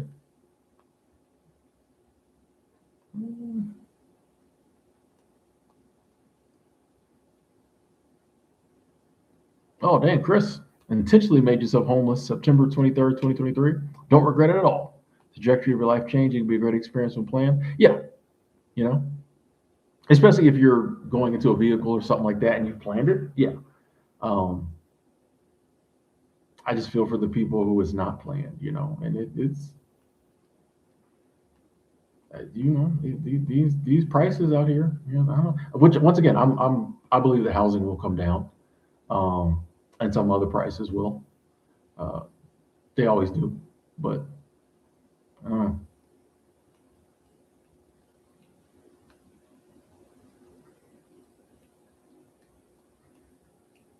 600 milligrams of caffeine. Oof.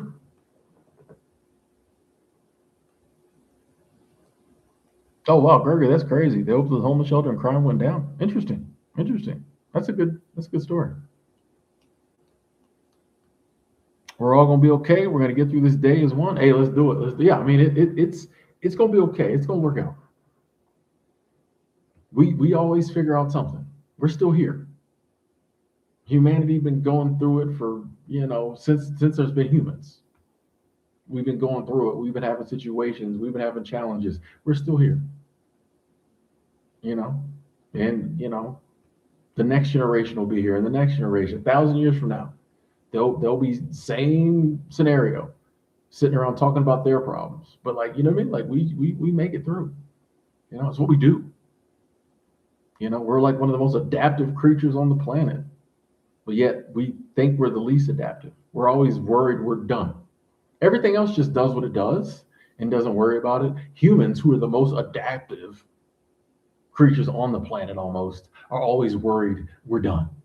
Maybe because we're the only ones who have to, like, can think that way, maybe. But like, you know what I mean? We're the ones who always figure it out, and we're always worried that we're done. We're the ones that cause other species to be extinct, but we're always worried we're about to be. The other creatures are like, we wish y'all would just go away. Y'all been worried about going away for 10,000 years. Wish we would just go. But like, we always worried about it, but we always make it through.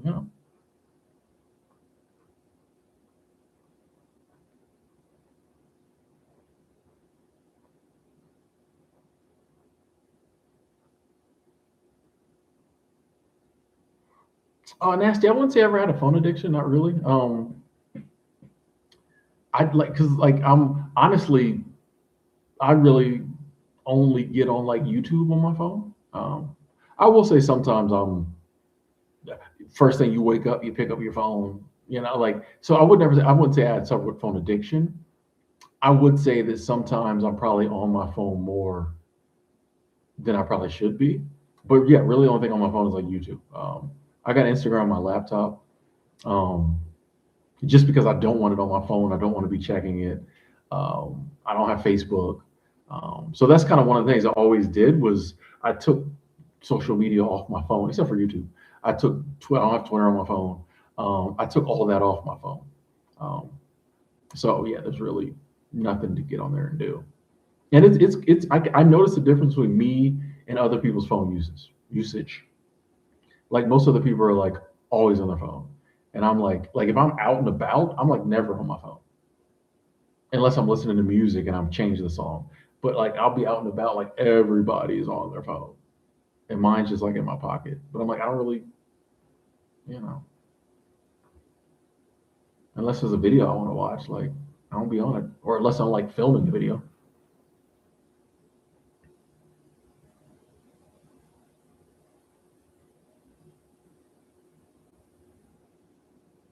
Yeah, Gregory, there's all these doomsday events they never happen. Remember when you was a kid and they was like by the year 2000 the ozone layer would be gone and like life on Earth would be over. That was big in the 80s. Like, oh, by the year 2000, we will have depleted the ozone layer. It's the aerosol spray cans. And then one day they just stopped saying that. Nobody ever talks about the ozone layer now that I know of. Maybe they do, but in the 80s, it was big. By the year 2000, by 83, year 2000, ozone layer be gone. Won't be able to live on the planet. We were shook, scared. Got to figure out how to stop these kids from using these spray cans. It's funny the thing that becomes demonized, and then like 10 years later, like I'll tell you, this whole demonizing social media, they will laugh about it 20 years from now. Facebook was the devil. remember, like we laughed. Remember, rock music was the devil. Rock music was corrupting the youth. That is hilarious to us now. When who sung that song? We're not going to take it.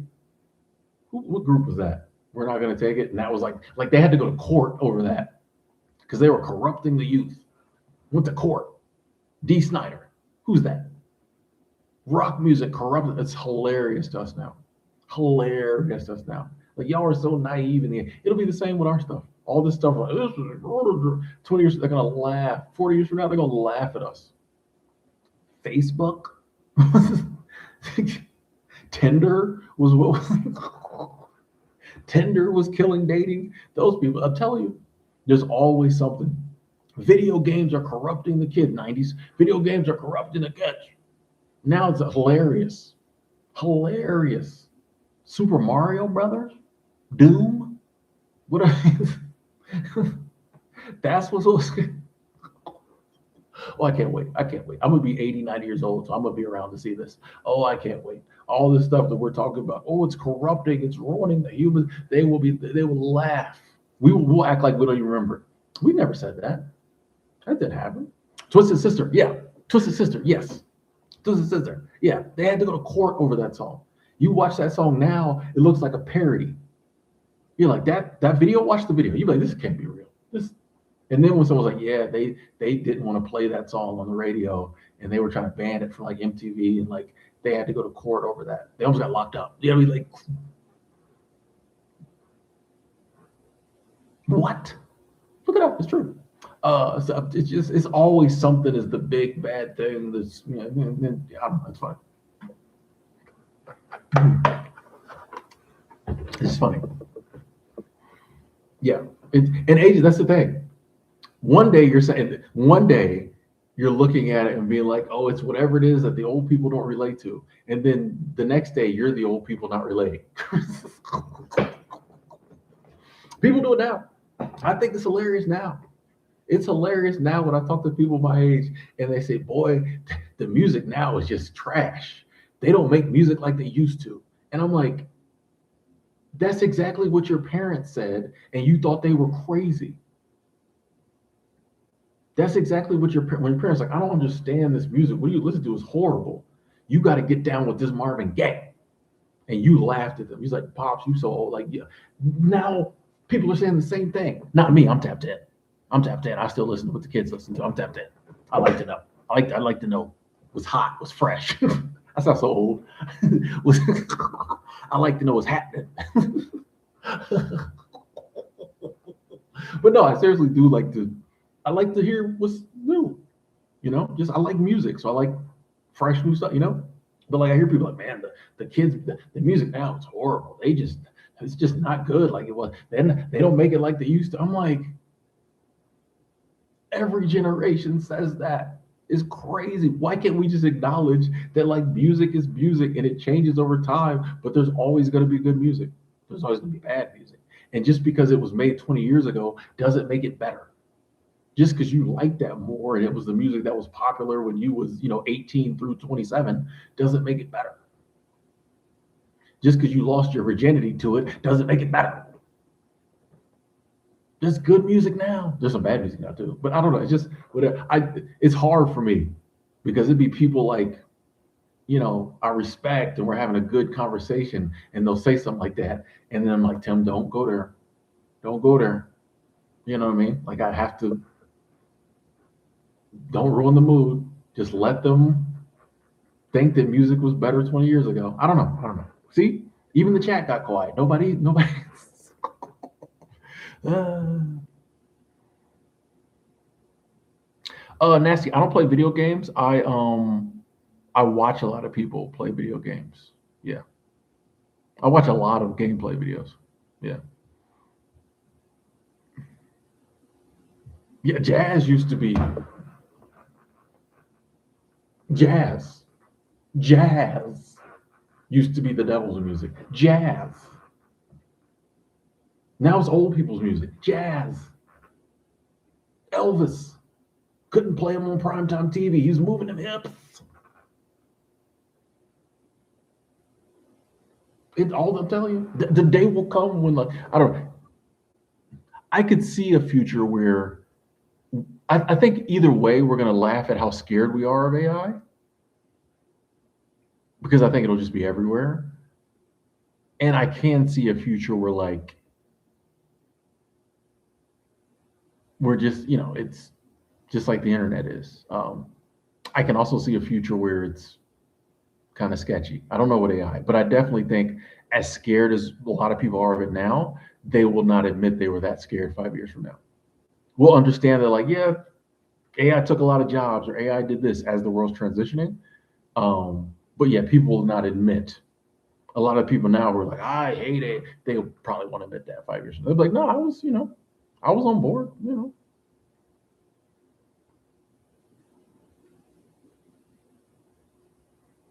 I mean, I understand. A lot of people feel that way. I just, it's crazy to me. Like, was it, I understand personal preference. So if someone says, I prefer the music back then, and to me, it was better back then, I get that. But for people who honestly believe that the music was better back then than it is now, wholesale, I can't get behind that. But if someone's like, yeah, I like the music from my youth better than the music now, especially, like, here's the thing too, most of the people who say that don't listen to the music now.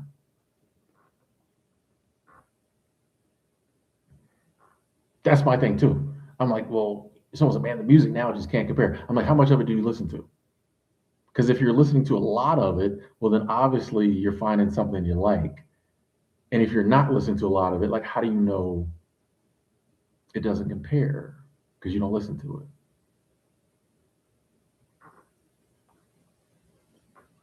it. I don't know. I just know there's a lot of good music out now. Because I go looking for it.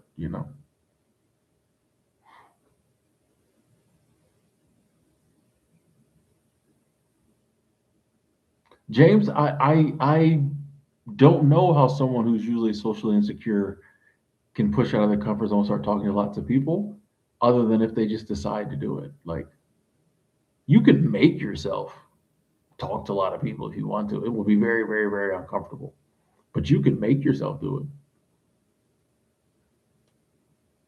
You have the ability. It would just be very, very, very, very, very uncomfortable. Um,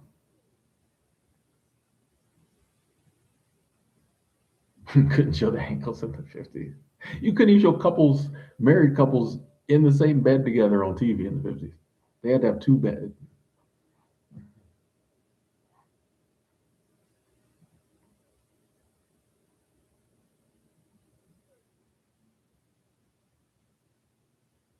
I mean, some people currently don't like AI generated music. I feel like the day will come when you won't be able to tell the difference. And I honestly think the day will come where if you like a song, you like a song, and you don't care whether a human made it or a computer made it. The day will come, I think, when we realize AI is an extension of us. Now we see it as different. There's humans, there's AI. The day will come, I think, when we see that AI is an extension of us.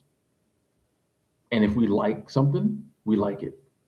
You're not going to be like, AI made this movie. I hate it. Like, it's a good movie. It's a good song. There won't be a difference, I think, in the near future. It's hard to get people to not like good stuff. So when they get AI to a place when it can make good music and it can make good movies, and, like, it'll be hard not to like it. Like, there'll be a few holdouts, but why would you care? This beat is hot. I like it. You're not going to care who made it. You know, just like if you hear now, you hear a new song from like you don't care who the artist is. You're like, man, this is good. You might ask who the artist is if you want to like hear more. But if you hear a good song, you in there. You know, I think it'll be that way with AI generated music in the future. Like if it's a good song, it's a good song. Later you might be like, who made this? And they're like, oh, computer XOXOXO 1-134. But man, what else has it got? Because I need that hotness. These humans aren't. That's what we'll be saying in the future. Man, this human music is trash. The kids 30 years from now, I don't listen to human music. That's trash. Humans can't make a song like wrote like AI. If we still have the separation, watch. Okay, okay, okay, okay. I'm gonna remember this one. I remember this one. And what happens, I'm like, I told y'all this back in 2026. People don't like my AI predictions. I get it. It's a sensitive topic. Hmm.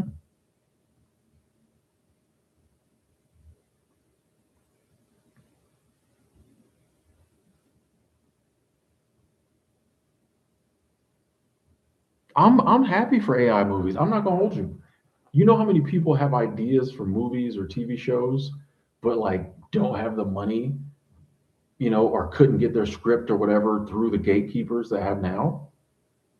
I'm excited for the fact that like there are a lot of good movie scripts that will be able to be made into movies, animated movies, whatever, with AI that would never have seen the light of day, currently have never seen the light of day, just because the people didn't have the resources, they didn't have the connections. In the future, I'll be able to see those amazing movies, those amazing shows with AI. I'm excited about that. Like I don't know. Like I'm excited for that part of it. There's some parts of AI I'm not excited about. AI taking jobs, I'm not excited about. But like the creative side, I'm and I keep saying like AI is going to allow creators to be even more creative because you'll be able to have ideas and then bring those to life. Whereas like now, if I have an idea for a painting, I can't paint. With AI, I can bring that painting to life though. So I think the creative is going to be the real variable in the future.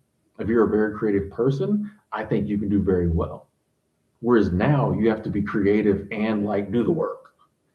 In the future, you just have to be creative. I don't need to know how to make a song. I just need to come up with the idea, put it together. You know what I mean? Come up with some of the lyrics, some of the bone. I'm excited.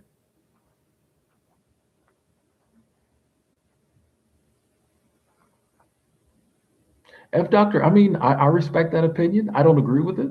I think the day will come when you won't be able to tell the difference, but time will tell. Time will tell. Remember this conversation.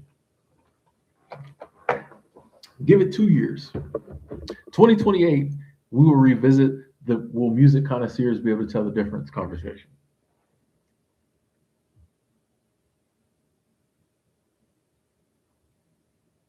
Hey, Blasting Carolina. I appreciate you coming back through. And I'm glad my videos could be calming and motivating and get you through that time period. Get you through that time period. And I'm glad to hear you say back then I was going through the worst time period. So you've gotten through it. So that's awesome. That's amazing. Glad to hear you got through it.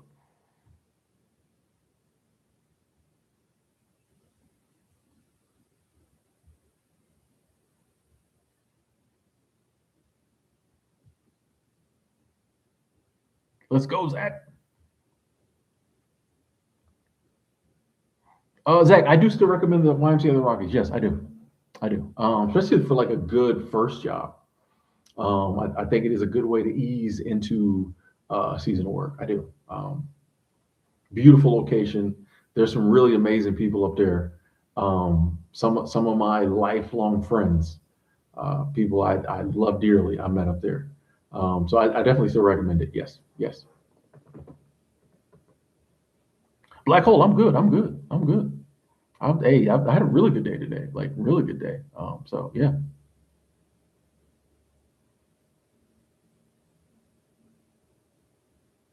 Oh, you interview with them on Monday, Zach? Oh, nice, nice, nice. Good luck. Yeah, it's a cool spot up there. Like it's One of the things I really like about the YMCA of the Rockies, you know what I'm gonna do? I'm gonna put the link in the chat so everybody can know what we're talking about. Hold on, give me 1 second. I'll finish my train of thought. Oh, where's it at? I'll put the link on CoolWorks. Hold on. Copy.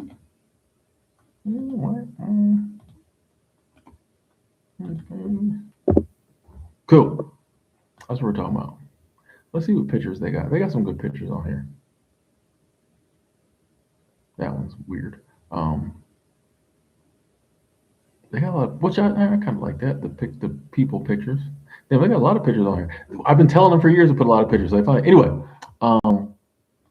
Check that out, people, if you're curious what we're talking about. But yeah, yeah. One of the things I really like about the YMCA is like it borders Rocky Mountain National Park. So on my days off, sometimes after work, but on my days off, you can walk right into Rocky Mountain National Park.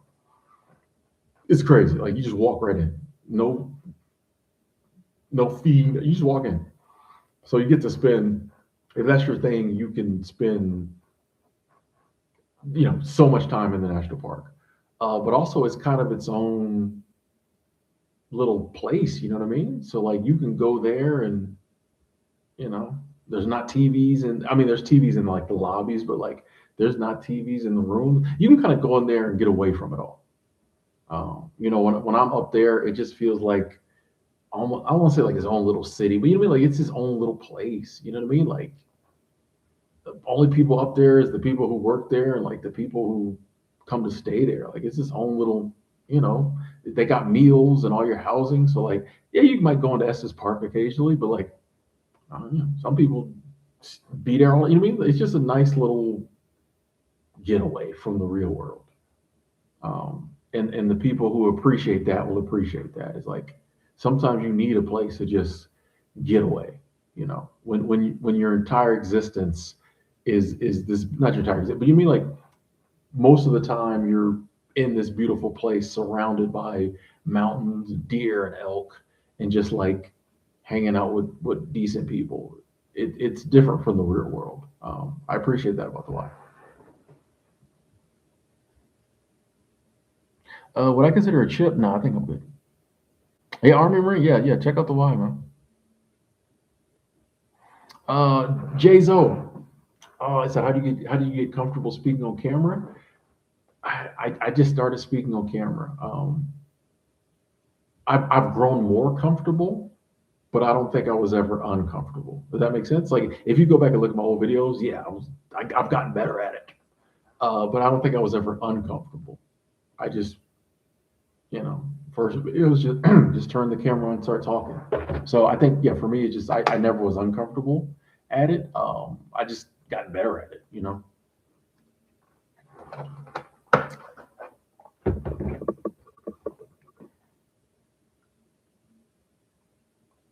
Facts and answer, yeah, nobody knows anybody for the most part. You know, get up there and do your job. And I always say, like, and I've had friends who've done this. Like, if hospitality is an industry you might be interested in being in for a little while, seasonal work is a great way to build your resume quickly because you can start out entry level for a couple seasons, and like the third season you're in like management, and like you take that title back to the real world. So I've got lots of friends, that's how they do it. Like they were just at seasonal jobs, and they learned their trade and then they took it to the real world, and now they got good positions, and I don't know.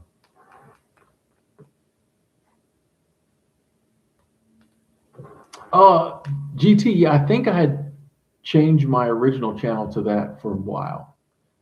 Yeah, my original channel has been through a lot of name changes because I don't do nothing on it. But I think I had changed it to Find Work Fast for a while. Yeah.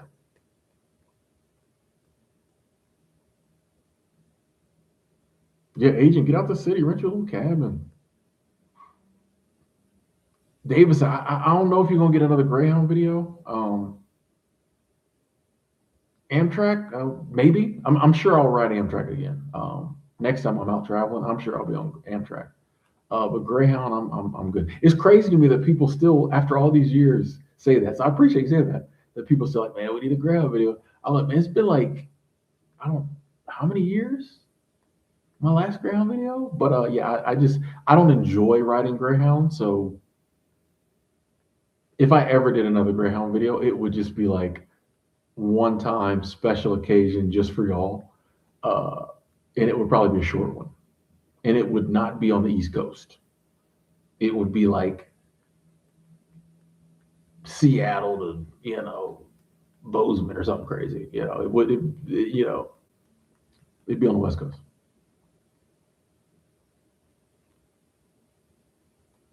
Hey, Bald Eagle, glad we could send some inspiration your way. And like, yeah, you don't have to live that cookie cutter lifestyle, and you don't have to care what people think.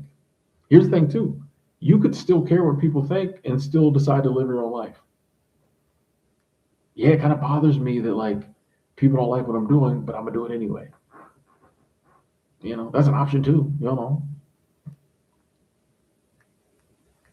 Janelle, yeah, I like trains. I like the train. Yeah, I like train.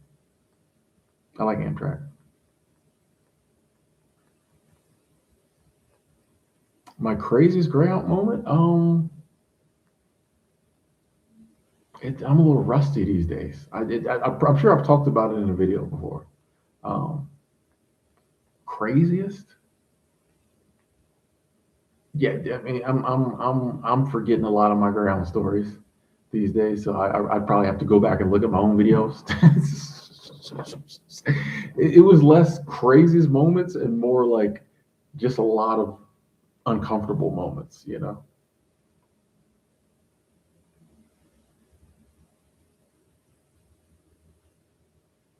Yeah, journey, man, meeting people from all over the world. I always tell the story. I didn't know. Nobody told me that like people came from all over the world to work at Yellowstone. I didn't know. They just was like, hey, we're all going down to that fence over there. And I'm like, why? And they're like, the bus is coming with the J1s. And I'm like, I don't know what you're talking about. And they're like, all the people from Western Europe are coming. And I'm like, was it Eastern? Might have been Eastern Europe. I'm like, what are y'all talking? Like, bro, like, I just a bus full of, yeah, no, international students all coming to, bro, like that blew my mind. Like that was a pleasant surprise. That I'm like, people from Turkey and Czechoslovakia and all these other places, they in here, we up. Like it was crazy, man. I still got friends that like, and what's really cool? Like it was 10 years ago when I was at Yellowstone, 10 plus years. So a lot of the people I met in their early 20s that I still follow are just coming into their 30s now. So it's really cool to see them reaching that age in like a different phase in life. So that is something I really appreciate about having friends younger than me is getting to see them age. Like, 30s is different now. A lot of them having kids or whatever. And the ones who aren't seeing what they're doing. I don't know. It's just pretty cool. It's a good moment. Yeah, always new employees coming in. I tell you, just be a random Tuesday, somebody might walk in that office and you like, okay, this season just got interesting.